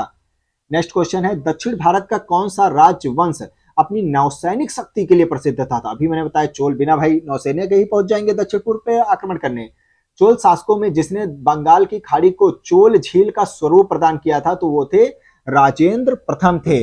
उन्होंने चोल झील का स्वरूप प्रदान किया था, किसको? बंगाल की खाड़ी को दिया था। उन्होंने जो नई राजधानी इनकी बनाई गई थी वो थी गंगाईकोंड चोलपुरम को नामक एक नई राजधानी की भी स्थापना करवाया गया था। ओके, इन्होंने चोल गंगागम नामक एक तालाब का भी निर्माण करवाया था, ये भी याद रखिएगा, चोल गंगागम। नेक्स्ट क्वेश्चन है, किस चोल राजा ने जल सेना प्रारंभ किया था? तो राजराज प्रथम ने जो है जल सेना का स्टार्ट किया था। उन्होंने श्रीलंका पर चढ़ाई भी की थी, उत्तर श्रीलंका को जीत भी हासिल की थी। लेकिन संपूर्ण श्रीलंका को जीतने का अगर कहा जाएगा तो राजेंद्र प्रथम ने उस पर हासिल किया था जीत। चोल शासक का नाम बताइए जिसने श्रीलंका के उत्तरी भाग पर विजय प्राप्त किया था। अभी बताया राजराज प्रथम ने जो है उत्तरी भाग पर अपना अधिकार कायम कर लिया था। ओके, और राजराज के बारे में अगर हम बताएं तो ये शैव मतावलंबी हुआ करते थे, शैव मतावलंबी थे। ओके, शिव जी को माना करते थे। उसने शिवपाद शेखर की उपाधि भी धारण कर रखी थी, शिवपाद शेखर की उपाधि धारण कर रखी थी। नेक्स्ट क्वेश्चन है, चोल राजाओं में किस एक ने सीलोन पर विजय प्राप्त किया था? तो राजेंद्र प्रथम ने जो है सीलोन श्रीलंका पर विजय प्राप्त किया था। ओके, नोट में जानते हैं, राजराज प्रथम ने श्रीलंका पर आक्रमण कर वहां के कुछ प्रदेशों पर ही अपना अधिकार किया था, लेकिन संपूर्ण श्रीलंका पर राजेंद्र प्रथम ने अधिकार कर लिया था। अब नेक्स्ट क्वेश्चन है, वह चोल राजा कौन था जिसने श्रीलंका को संपूर्ण स्वतंत्रता दी और सिंघल राजकुमार के साथ अपनी पुत्री का विवाह कर दिया था? कुलोत्तुंग प्रथम, बिल्कुल सही, वही जिसने 72 व्यापारियों को चीन में भेज दिया था, कुलोत्तुंग प्रथम ने किया था। नेक्स्ट क्वेश्चन है, सही कथन है जो कि सही है, यहाँ पर हमें चोलों के विषय में उनके पूर्ववर्ती राजवंशों की अपेक्षा अधिक जानकारी है। मतलब उनके जो पूर्ववर्ती पहले के जो राजवंश थे उनके बारे में क्या हमें ज्यादा जानकारी है चोलों के बारे में? तो हाँ, चोलों के बारे में हम ज्यादा जानते हैं उनके पहले राजाओं की तुलना में। चोल शासकों ने मंदिर की दीवारों पर अभिलेख उत्कीर्ण करने का चलन प्रारंभ किया था। मंदिर की दीवारों पर ये अभिलेख उत्कीर्ण करा देते थे जिससे उनके विजयों के ऐतिहासिक विवरण मिल जाते हैं। ओके, तो अच्छी जानकारी प्राप्त हो जाती थी। फिर कौन सा संस्था विदेशी व्यापार से संबंधित हुआ करता था? विदेशी व्यापार से, तो नगरम और मणिग्राम जो है ये विदेशी व्यापार से संबंधित थे। ओके, नेक्स्ट क्वेश्चन अब हम चलते हैं। सॉरी, इसमें नगरम नहीं होगा, ये सही कर लीजिएगा, इसमें नाना देशी होगा, नगरम नहीं होगा, नाना देशी और मणिग्रामम था। ये दोनों जो है विदेशी व्यापार से संबंधित हुआ करते थे। नगरम तो व्यापारियों का एक स्थायी संगठन हुआ करता था और वहीं जो श्रेणी हुआ करता था एक ही व्यापार को करने वाले लोगों की समिति को कहा जाता था। ओके, यह सही कर लीजिएगा। प्राचीन भारत का कौन सा महत्वपूर्ण व्यापार केंद्र उस व्यापार मार्ग पर था जो कल्याण को वेंगी से जोड़ता था? तो वो तगर था, है ना, ये कल्याण को वेंगी से जोड़ा करता था। नेक्स्ट क्वेश्चन, किस वंश द्वारा प्राय महिलाओं को प्रशासन में उच्च पद प्रदान किए जाते थे? तो चालुक्य वंश के द्वारा जो है महिलाओं पर काफी इसमें जोर दिया गया, उनको उच्च पद प्रदान किया जाता था। और विजयादत्त प्रथम के भाई चंद्रादित्य की रानी विजय भट्टारिका ने अपने नाम के 2 ताम्र पत्र भी लिखवाए थे। क्या नाम था उनका? विजय भट्टारका, ये रानी थी। किसकी रानी थी? चंद्रादित्य की। ये किसके भाई थे? विक्रमादित्य प्रथम के भाई थे। ओके, चालुक्य के बारे में बात कर रहा हूं ये। तो विजया, रानी विजया भट्टिका ने सबसे पहले 2 ताम्रपत्र लिखवाए थे इन्होंने अपने नाम के। चालुक्यों की राजधानी कहाँ है? वातापी में है चालुक्यों की राजधानी, ये तो आपको याद ही होगा। कर्नाटक जिले में आपको बीजापुर के पास आसपास कहीं मिल जाएगा देखने को। कवि कालिदास के नाम का उल्लेख किसमें हुआ है? ऐहोल के उत्कीर्ण लेख में इनका जिक्र मिल जाएगा। कवि कालिदास, किसकी जो रचना है रवि कीर्ति ने की है, उन्होंने अपनी जो प्रतिष्ठा को बताया कि हमारी जो प्रतिष्ठा है इसको लिखने के बाद हम एक कालिदास और भारवी के समान यश प्राप्त कर रहे हैं, ऐसा रवि कीर्ति बोल रहे हैं। इसलिए जो वर्ड इस्तेमाल कर दिया कालिदास, वो ऐहोल उत्कीर्ण में लिख गया है, समझ रहे हैं। तो ऐहोल के उत्कीर्ण लेख में कालिदास का भी नाम मिलेगा, और इतना ही नहीं, भारवी का भी जिक्र उसमें किया गया है। ऐहोल प्रशस्ति पुलकेशिन द्वितीय के संबंध में बताया गया है। इस लेख की भाषा जो है संस्कृत है, तथा लिपि जो है दक्षिण ब्राह्मी है। और लेख की रचना किसने किया था? रवि कीर्ति साहब ने किया था। ओके, नेक्स्ट क्वेश्चन है, किस शासक ने सिंघल द्वीप के विरुद्ध 642 ईस्वी में 2 समुद्र अभियान भेजा था? तो नरसिंह वर्मन प्रथम ने जो है सिंघल द्वीप के विरुद्ध 2 अभियान इन्होंने भेजे थे, प्रथम थे नरसिंह वर्मन प्रथम। नेक्स्ट क्वेश्चन अब हम देखते हैं, तुलक्कापियम ग्रंथ संबंधित है व्याकरण और काव्य से संबंधित है। तुलक्कापियम, जिसके प्रणयनकर्ता का नाम क्या है? तुलक्कापियर थे। कौन थे? तुलक्कापियर, इन्होंने इसको लिखा था। और ऋषि अगस्त के 12 योग्य शिष्यों में से ये एक माने जाते हैं, तुलक्कापियर जो है। और ये एक तमिल व्याकरण ग्रंथ है। ओके, क्या? तुलक्कापियम मोस्ट इंपॉर्टेंट है। शिल्पाधिकारम के लेखक कौन है? तो वो है इलंगो साहब है। शिल्पाधिकारम, इलंगो ओडगिल इनका पूरा नाम था। एक महाकाव्य है, संगम साहित्य का बोला जाता है, और इसका लेखक चोल नरेश कार्यकाल के पौत्र के द्वारा हुआ था, इलंगो ओडगिल। नेक्स्ट क्वेश्चन है, त्रिकुल ये क्या है? ये एक दर्शन शास्त्र पर आधारित है, दर्शन है। तुलक्कापियम अभी मैंने बताया था व्याकरण पर आधारित है। ओके, तुलक्कापियम, तुलक्कापियर जिसको द्वारा लिखा गया है। शिल्पाधिकारम ये एक प्रेम कथा है। और मणिमेखले जो होता है, ये वणिक कथा में इसका जिक्र किया गया है, एक वणिक कथा है मणिमेखले। चलिए नेक्स्ट क्वेश्चन देखते हैं, ईसा के प्रारंभिक शताब्दियों में भारत और रोम के बीच घनिष्ठ व्यापारिक संबंधों का सूची किस पुरस्थल की खुदाई से प्राप्त होता है? तो वो प्राप्त होता है अर्का मेडू से प्राप्त होता है। पौंडीचेरी में आपको देखने को मिलेगा। पेरिप्लस में से पोडको कहा गया है ना। और यहाँ पर ईसा की प्रारंभिक शताब्दियों में तो रोमन बस्ती की अवस्थिति भी मानी जाती है आर्कामेडो में। ओके, एम्फोरा जार होता है, ये एक लंबा और 2 तरफ जो होता है हत्थेदार जार होता है ये। कदम्ब, चेर, पांडे, चोल राजवंशों में से किसका उल्लेख संगम साहित्य में नहीं किया गया है? तो कदम्ब, जिसकी राजधानी वनवासी थी, इसका जिक्र उसमें नहीं किया गया है। धार्मिक कविताओं का संकलन कुरल किस भाषा में है? तो ये तमिल भाषा में है। ओके, धार्मिक कविताओं का संकलन है कुरल, याद कर लीजिए। कुरल जो होता है ये तमिल भाषा साहित्य का बाइबिल भी कहा गया है, इसे लघु वेद भी कहा गया है। और उसकी रचना जो है सुप्रसिद्ध कवि तिरुवल्लुर ने किया था। ओके, याद कर लीजिएगा, कुरल के बारे में है यहाँ पर चर्चा। कंबन, कुट्टन, नय्यन, टिक्कण में से कौन तमिल रामायणम और रामावतारम का लेखक थे? तो वो थे कंबन महोदय थे। मोस्ट इंपॉर्टेंट ये है।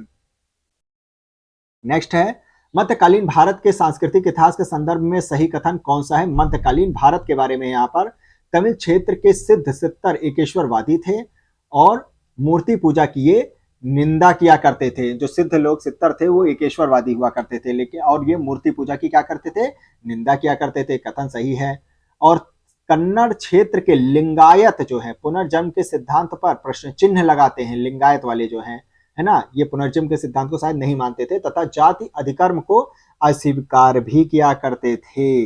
ओके, चलिए नेक्स्ट क्वेश्चन है, कौन एक प्राचीन भारत में व्यापारियों का निगम हुआ करता था? तो मणिग्रामम जो है प्राचीन काल में भारतीयों का एक व्यापारियों का एक निगम था, मणिग्रामम। संगम युग में उरैर किस लिए विख्यात था? तो उरैर जो होता है ये कपास के व्यापार का एक महत्वपूर्ण केंद्र हुआ करता था। ओके, और चोल काल में ब्राह्मणों को दान में दिए गए गांव को क्या कहा जाता था? तो उसे कहा जाता था चतुर्वेदी मंगलम कहा जाता था, जो ब्राह्मणों को गांव दान में दे दिए जाते थे। ओके, और मणिग्रामम प्राचीन भारत में व्यापारियों का निगम हुआ करता था। पांड्य राज्य की जीवन रेखा कौन सी नदी थी? तो वो थी वेंगी नदी थी। पांड्य राज्य की जीवन रेखा के नाम से इसे संबोधित किया जाता है। चलिए अब नेक्स्ट क्वेश्चन देखते हैं। संगम कालीन साहित्य में कोन को और मन्नन किसके लिए प्रयुक्त होते थे? तो ये राजा के लिए वर्ड इस्तेमाल किया जाता था, कोन को और मन्नन। नेक्स्ट क्वेश्चन है, किस ऋषि के बारे में कहा जाता है कि उन्होंने दक्षिण भारत का आर्यकरण कर दिया और उन्हें आर्य बताया था? तो वो थे अगस्त ऋषि थे, है ना। आर्यकरण कर दिया था इन्होंने, महर्षि अगस्त थे। इन्हें तमिल साहित्य का जनक भी कहा जाता है, तमिल साहित्य का जनक भी कहा गया है। ओके, याद रखिएगा। इन्होंने दक्षिण की यात्रा भी की, बाद में वहीं पर जाकर के बस भी गए थे। नेक्स्ट क्वेश्चन है, चालुक्य ये बादामी थी, इनकी राजधानी हुआ करती थी। पल्लव की कांचीपुरम थी, हर्ष की कन्नौज थी और पांडेय की जो है मदुरै हुआ करती थी राजधानी। नेक्स्ट क्वेश्चन, भारतीय इतिहास की घटनाओं का सही कालानुक्रम कौन सा है? तो महेंद्र वर्मन प्रथम के अधीन पल्लव सत्ता की जो स्थापना हो रही सबसे पहले हो रही थी। दूसरे नंबर पर गोपाल द्वारा पाल वंश राजवंश आ रहा था। ओके, पल्लव के बाद पाल आया है, पासे पल्लव पासे पाल, है ना। फिर राजा भोज के अधीन प्रतिहारों का उदय हो रहा है, फिर प्रतिहार आ रहे हैं। प्रांतुक प्रथम के द्वारा चोल सत्ता का फिर चा आ रहा है। ओके, पा पा प्राचा, है ना।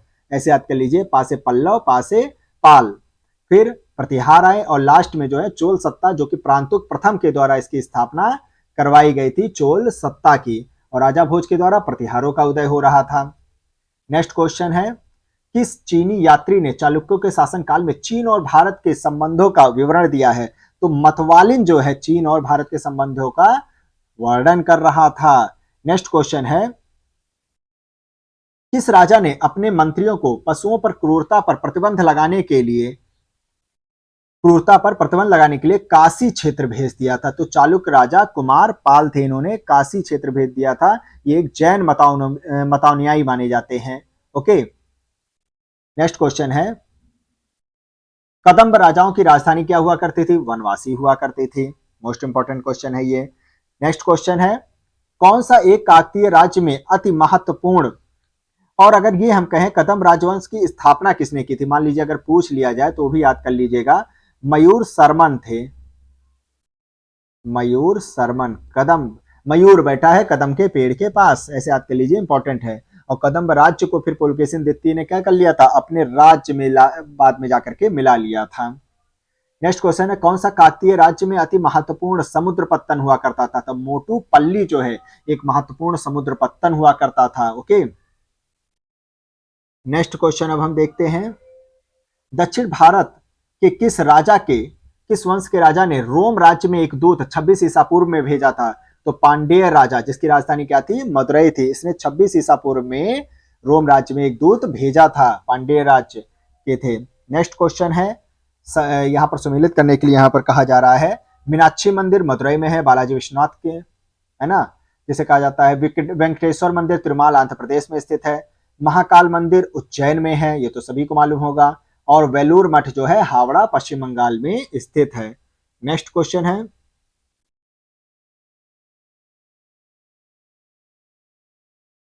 प्राचीन साहित्य और साहित्यकारों के बारे में अब यहां पर चर्चा की गई है। इतिहास के पिता की पदवी सही अर्थों में निम्न में से किससे संबंधित है? तो यह है हेरोडोटस से संबंधित है। इतिहास के पिता की पदवी से संबंधित इनको ये जगह दिया गया। इनकी प्रसिद्ध पुस्तक का नाम क्या था? वो था हिस्टोरिका था, हिस्टोरिका था। ओके, नेक्स्ट क्वेश्चन है, अष्टाध्यायी के लेखक पढ़नी है, महाभाष्य के लेखक पतंजलि है, निरुक्त के यास्क हैं और वर्तिका के कात्यायन महोदय हैं। 10 कुमार चरित्र किसने लिखा था? तो ये दंडी महोदय ने लिखा था। 10 कुमार चरित्र के लेखक दंडी है। मोस्ट इंपॉर्टेंट क्वेश्चन, देखो कहीं कहीं दंडिन भी लिख देते हैं। कुमार संभव महाकाव्य किस कवि ने लिखा है? तो कालिदास ने लिखा है। उत्तर भारतीय शास्त्रीय संगीत का बाइबल ग्रंथ संबंधित है किससे? नाट्य शास्त्र से संबंधित है। ओके, जो उत्तर भारतीय शास्त्रीय संगीत का बाइबल ग्रंथ है वो नाट्य शास्त्र से संबंधित है। लेखक और कुछ रचना यहाँ पर भी दिया गया है। भारवी किरातार्जुनियम के लेखक भारवी हैं। नागानंद के लेखक हर्ष हैं। Okay, Naganand most important question है ये। और इसके अलावा मालविकाग्नि मित्रम के लेखक कालिदास है। कालिदास ने तो बहुत लिखा है, अभिज्ञान शाकुंतलम भी लिखा है, कुमार संभव भी लिखा है, ऋतुसंहार लिखा है, मालविकाग्नि मित्रम तो लिखा ही है, विक्रम वंशीय मेघदूत इनका भी रचना इन्होंने की है। चंद्रगुप्त द्वितीय के दरबार के थे ये। राजशेखर कर्पूर मंजरी जो है ये राजशेखर के द्वारा वर्णित है, ओके, उनके द्वारा लिखा गया है। नेक्स्ट क्वेश्चन, संस्कृत के कौन सी रचनाओं ने महाभारत से अपनी कथा सूत्र लिया है? महाभारत से तो नैषधीय चरितम, किरातार्जुनीयम और शिशुपाल वधम, ये जो होता है महाभारत से इसमें जिक्र किया गया है, ओके। अब जो किरातार्जुनीयम है, यहां से मैं स्टार्ट करता हूं। किरातार्जुनीयम भारवी के द्वारा रचित है। किसके द्वारा? भारवी के द्वारा, जिसकी कथा वस्तु महाभारत से तो ली गई। इसमें अर्जुन और किरात, किरातार्जुनीयम, किरात प्लस अर्जुन, देखिए दो नाम निकल के आ रहा है। अर्जुन और किरात वेशधारी, ये मतलब शिव जी थे, उन्होंने कि किरात का वेश धारण किया हुआ था और इनके बीच के वर्णन को इसमें बताया गया है, ओके। वहीं नैषधीय चरितम जो होता है, ये महाकाव्य श्री हर्ष की कीर्ति का स्थायी स्मारक बोला जाता है। 22 सर्ग हैं इसके। नैषधीय चरितम के कितने सर्ग हैं? 22 सर्गों में बताया गया है। हर्ष की कीर्ति को बता रहा होता है नैषधीय चरितम। और इसमें जो होता है महाभारत का नलोखो, वो जो है नलोपाख्यान, इस महाकाव्य का एक मूल आधार भी बताया गया है। नलोपाख्यान जो है नैषधीय चरितम से संबंधित है ना, तभी इसका जिक्र यहाँ पर किया गया है। और एक शिशुपाल वध, ये तो सभी को मालूम होगा, महाकवि माघ द्वारा रचित है। ये महाकवि माघ के द्वारा रचित है शिशुपाल वधम, ओके। ये जो होता है संस्कृत महाकाव्य है। इसमें शिशुपाल के कृष्ण द्वारा जब शिशुपाल का वध किया जा रहा होता है, इसका पूरा वर्णन किया गया है। तो इन तीनों को बृहत्रयी कहा गया है, okay. Naishadhiya चरितम, किरातार्जुनीयम, Shishupal वधम। Next question अब हम देखते हैं। विशाख दत्त जो है एक नाटक है। वराह मिहिर ये खगोल विज्ञान से संबंधित है, वराह मिहिर, ओके। चरक चिकित्सा से संबंधित है और ब्रह्मगुप्त जो है ये गणित से संबंधित है। विशाख दत्त जो नाटककार है, मुद्रा राक्षस है, उनके द्वारा लिखा गया। क्या था? मुद्रा राक्षस, याद है कि नहीं? भूल गए। और इनका एक और था, वो था देवी चंद्रगुप्तम भी था। देवी चंद्र गुप्तम भी था इनका, ये भी याद कर लीजिएगा, पूछ लेता है अक्सर एग्जाम में, ओके। और वराह मिहिर का अगर हम कहें तो इनके 3 ज्यादा फेमस है, वो भी याद कर लीजिएगा वराह मिहिर का। एक था बृहज्जातक, दूसरा सा पंच सिद्धांतिका,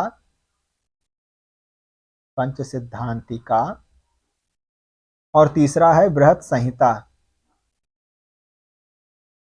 ये तीनों जो हैं ये संबंधित है वराह मिहिर से, और मुद्रा राक्षस और देवी चंद्रगुप्तम जो है विशाख दत्त से संबंधित है, ओके। और ये चरक जो है कनिष्क के दरबार में भी रहा करते थे। ये चरक महोदय जो है कनिष्क के दरबार में संबंधित थे। राजवैद्य, बहुत बड़े वैद्य हुआ करते थे। चरक संहिता तो आपको याद ही होगा, इनका अति महत्वपूर्ण है। और ब्रह्मगुप्त ये तो गणितज्ञ हुआ करते थे। इनका जो किताब था मैंने पहले भी आपको बता दिया है, ब्रह्मस्फुट सिद्धांत था, ब्रह्म स्फुट सिद्धांत था। एक और हुआ करता था खंड खाद्यक, जिसे बोला जाता था खंड खाद्यक, ओके। ये जो है ब्रह्मगुप्त से संबंधित है, इसे आप मेंशन जरूर कर लीजिएगा। नेक्स्ट क्वेश्चन, अब जैसे नीचे यहाँ पर सब मेंशन ही है, बृहज्जातक, पंच सिद्धांत का, इसके वराहमिहिर थे। ब्रह्मस्फुट सिद्धांत के एवं खंड खाद्यक की रचना ब्रह्मगुप्त ने की है। फालतू में ही लिखना पड़ गया, कोई बात नहीं, सॉरी इसके लिए। वराहमिहिर की पंच सिद्धांत का आधारित है, यूनानी ज्योतिर्विद्या पर आधारित है, ओके। वराहमिहिर की पंच सिद्धांतिका।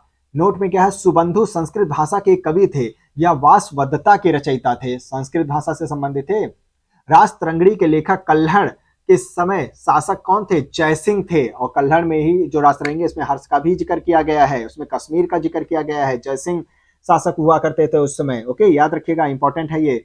नेक्स्ट क्वेश्चन, मिलिंद पन्हो एक पाली ग्रंथ है, मिलिंद पन्हो। नेक्स्ट, कल्हड़ की रासतरंगिणी में कुल कितने तरंग है? तो इसमें टोटल 8 तरंगों का जो है जिक्र किया गया है। नेक्स्ट क्वेश्चन है, कल्हड़ की रासतरंगिणी को किसने आगे बढ़ाया था? तो जोनराज और श्रीवर, इन दो महोदय ने जो है इसको आगे बढ़ाया था, ओके, जोनराज और श्रीवर ने।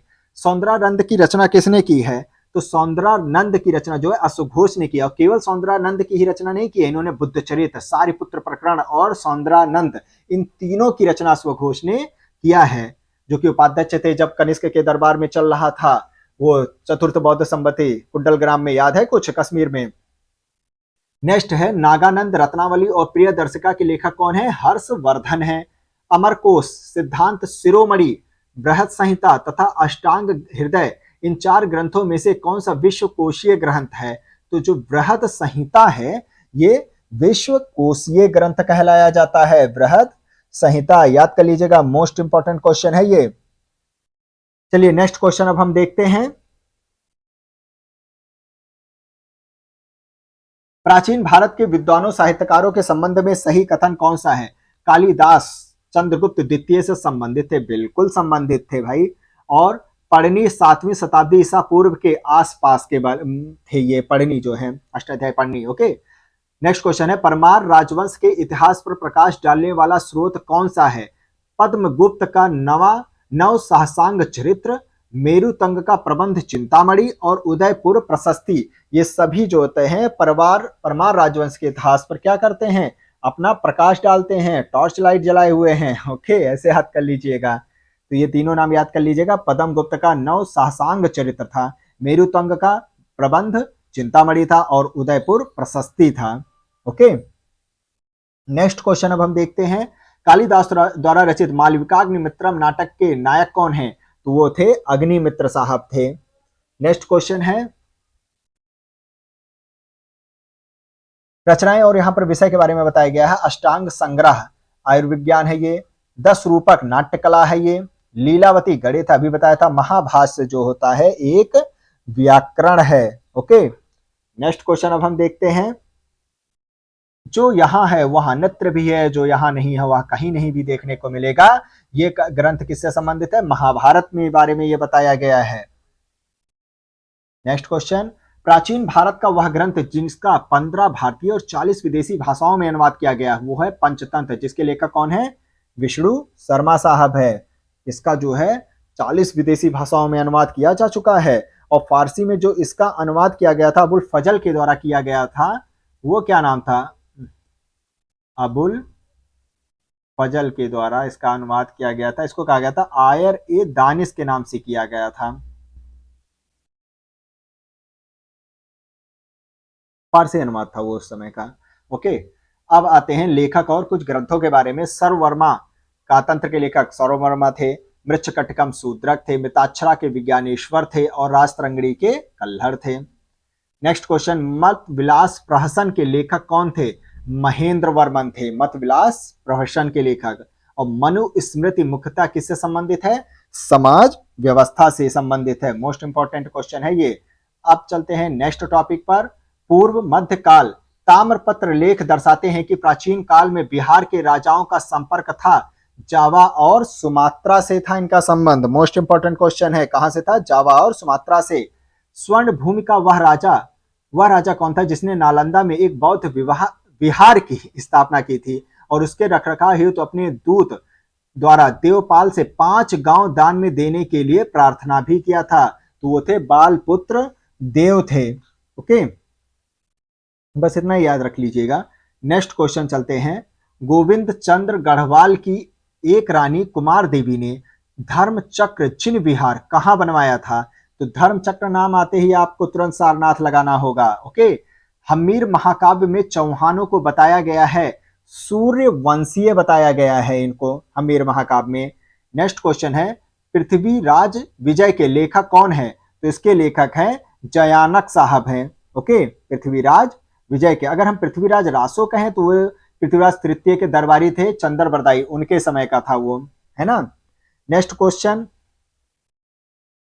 हमीर रासो की अगर रचना पूछे तो कौन थे? सारंगधर ने की थी हमीर रासो की। राजपूत वंश में किसने 8वीं शताब्दी में देहली शहर की स्थापना की थी? तो वो तोमर वंश था, है ना। 8वीं शताब्दी में इन्होंने देहली शहर की स्थापना किया था। मोस्ट इंपॉर्टेंट क्वेश्चन है, दिल्लिका जिसे कहा जाता है। और तोमर वंश के उसमें कौन थे? अनंग पाल ने किया था। अनंग पाल ने किया था। ओके, दिल्ली का इनको संस्थापक भी, तोमर वंश के राजा नंगपाल को दिल्ली का संस्थापक भी कहा जाता है। धंगदेव किस वंश के शासक थे? जेजाक भुक्ति के चंदेल के शासक थे। ओके, धंगदेव जेजाक भुक्ति के चंदेलों के थे ये। और वैसे अगर हम आपसे ये पूछे चंदेल वंश के जो संस्थापक थे वो कौन से थे, तो नन्नुक के पौत्र यही थे, जयसिंह, या जेजा के नाम पर यह प्रदेश जेजाक भुक्ति कहलाया गया था। ओके, नन्नुक जो उसके संस्थापक थे, क्या नाम था? नन्नुक। इनके पौत्र थे जयसिंह या जेजा, इसी के नाम पर इसको जेजाक भुक्ति भी कहा गया है। अब आते हैं नेक्स्ट क्वेश्चन पर। शासकों का सही कालानुक्रम क्या है? पहले यशोवर्मन आए, फिर धंग आए, फिर विद्याधर आए थे, और लास्ट में जो होता है कीर्ति वर्मा साहब आए थे। ओके, नेक्स्ट क्वेश्चन, चित्तौड़ के त्रिभुवन नारायण मंदिर को किसने बनवाया था? तो परमार राजा भोज ने। त्रिभुवन नारायण मंदिर को जो है परमार के राजा भोज ने इसका निर्माण करवाया था। नेक्स्ट क्वेश्चन है, पुंड्रवर्धन भुक्ति अवस्थित है, ये उत्तर बंगाल में स्थित है, पुंड्रवर्धन, है ना। नेक्स्ट में चलते हैं क्वेश्चन, ओदंतपुरी शिक्षा केंद्र किस राज्य में अवस्थित है? तो ये है बिहार राज्य में स्थित है ओदंतपुरी। किसने सोमपुरी महाविहार का निर्माण करवाया था? तो वो करवाए थे धर्मपाल साहब ने सोमपुर महाविहार का निर्माण करवाया था। ओके, नेक्स्ट क्वेश्चन है, नालंदा, विक्रमशिला और तक्षशिला में से कौन सी संस्था पूर्व मध्यकाल में शिक्षा का केंद्र नहीं रह गया था? तो तक्षशिला जो है उस समय नहीं रह गया था। किसने राष्ट्रकूट साम्राज्य की नींव रखी थी? दंती दुर्ग साहब ने राष्ट्रकूट साम्राज्य की नींव रखी थी। उज्जैन में उसने हिरण्यगर्भ यानी कि महादान यज्ञ का आरंभ करवाया था। ओके, दंती दुर्ग। कौन अपने पिता के अभियानों के क्रम में सैनिक छावनी में पैदा हुए थे? तो थे अमोघ वर्ष। राष्ट्रकूटों के जो अमोघ वर्ष थे ये सैनिक छावनी में पैदा हुए थे। ओके, जो कि बौद्ध धर्म में इनका था। नेक्स्ट क्वेश्चन है, महानतम प्रतिहार राजा थे? मिहिर भोज थे। ये मिहिर भोज महानतम प्रतिहार राजाओं में इनकी गिनती की जाती है। गुर्जर प्रतिहार शासकों में से किसकी उपाधि आदि वराह की थी? तो मेहर भोज की राजा जो है, मेहर भोज को आदि वराह भी कहा जाता है। ओके, नेक्स्ट क्वेश्चन है, ऐतिहासिक व्यक्तियों के नाम का कालानुक्रम कौन सा है? पहले वत्सराज आए, फिर नागभट्ट द्वितीय आए, फिर महेंद्रपाल प्रथम या महिपाल साहब आए थे। ओके, नेक्स्ट क्वेश्चन चलते हैं, भरतृभट्ट प्रथम, महेंद्रपाल फर्स्ट, देवपाल और नागभट्ट द्वितीय में से कौन सा शासक गुर्जर प्रतिहार राजवंश से संबंधित नहीं है? तो कौन नहीं है? भरतृभट्ट। कहां है ये? भरतृभट्ट प्रथम इससे संबंधित नहीं है। पुलकेशिन द्वितीय सेकंड के ऐहोल अभिलेख में गुर्जर जाति के उल्लेख सबसे पहले किया गया था। याद रखिएगा, पुलकेशिन द्वितीय का जो ऐहोल अभिलेख था गुर्जर जाति का सबसे पहले इसमें ही जिक्र किया गया है। नेक्स्ट क्वेश्चन, महान जैन विद्वान हेमचंद्र किसकी सभा को अलंकृत करते थे? तो ये कुमारपाल की सभा को अलंकृत किया करते थे, हेमचंद्र। ओके, ये भी इंपॉर्टेंट है हेमचंद्र ने। और हाँ, जो ये जैन विद्वान हेमचंद ने सोलंकी वंश के जयसिंह सिद्धराज के समय में इन्होंने प्रमुखता हासिल कर ली थी, तभी ही, है ना। और फिर उनके जो उत्तराधिकारी बने थे कुमारपाल, उनके समय में सलाहकार के रूप में सभा को ये अलंकृत किया करते थे। नेक्स्ट क्वेश्चन, किसे एक नया संवत चलाने का यश प्राप्त था? तो लक्ष्मण सेन थे। इन्होंने एक नया संवत ही चला दिया था, लक्ष्मण सेन। ओके, और इनके द्वारा एक नया संवत लक्ष्मण संवत का प्रारंभ किया गया था।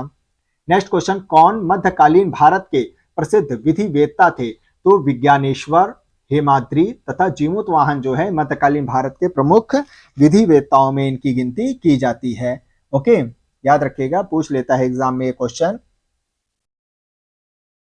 विज्ञानेश्वर की मैंने अभी आपको बताया था, उनकी रचना का क्या नाम था? मिताक्षरा शीर्षक से ये टीका ग्रंथ लिखा करते थे, याद रखिएगा। और जीमूतवाहन, ये दायभाग जीमूतवाहन का भी याद कर लीजिएगा, पूछ लेता है। दायभाग नामक ग्रंथ की इन्होंने रचना किया था। ओके, और हेमाद्री इनकी एक थी चतुर्वर्ग चिंतामणि थी, चतुर्वर्ग चिंतामणि नामक पुस्तक इन्होंने लिखा था। चलिए नेक्स्ट क्वेश्चन है, महान संस्कृत कवि एवं नाटक राजशेखर किसके दरबार से संबंधित थे? ये महिपाल और महेंद्रपाल प्रथम के राज दरबार से संबंधित थे। ओके, नेक्स्ट क्वेश्चन है, किसने खंभात की तोड़ी गई मस्जिद के पुनर्निर्माण के लिए आर्थिक सहायता प्रदान किया था? तो वो थे जयसिंह सिद्धराज साहब थे, है ना, जो खंभात में तोड़ी गई जो मस्जिद के पुनर्निर्माण के लिए उन्होंने आर्थिक सहायता भिजवाया था। नेक्स्ट क्वेश्चन है, राजा भोज ने शासन किया, धार पर शासन किया था, ये तो सभी को मालूम होगा। नेक्स्ट क्वेश्चन है, ये वाला हो गया, किसने काल्पनिक वैज्ञानिक उपकरणों पर पुस्तक लिखी है, तो वो गोविंद राज साहब थे, है ना, इन्होंने किताब लिखी हुई है इस पर। ये परमार वंशीय थे शासक भोज द्वारा कृत्रिम वैज्ञानिक उपकरणों पर इनके द्वारा प्रसिद्ध जो पुस्तक लिखी गई थी युक्तिकल्प सम्रांग सूत्रण, इसके बारे में चर्चा मिल जाती है।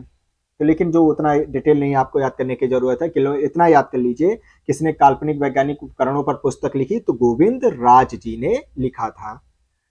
भोजशाला मंदिर की अधिष्ठात्री देवी हैं भगवती सरस्वती, मतलब कि सरस्वती माँ की पूजा से संबंधित है ये। उपेंद्र मुंज और गांगेय देव में से कौन परमार वंश का शासक नहीं था?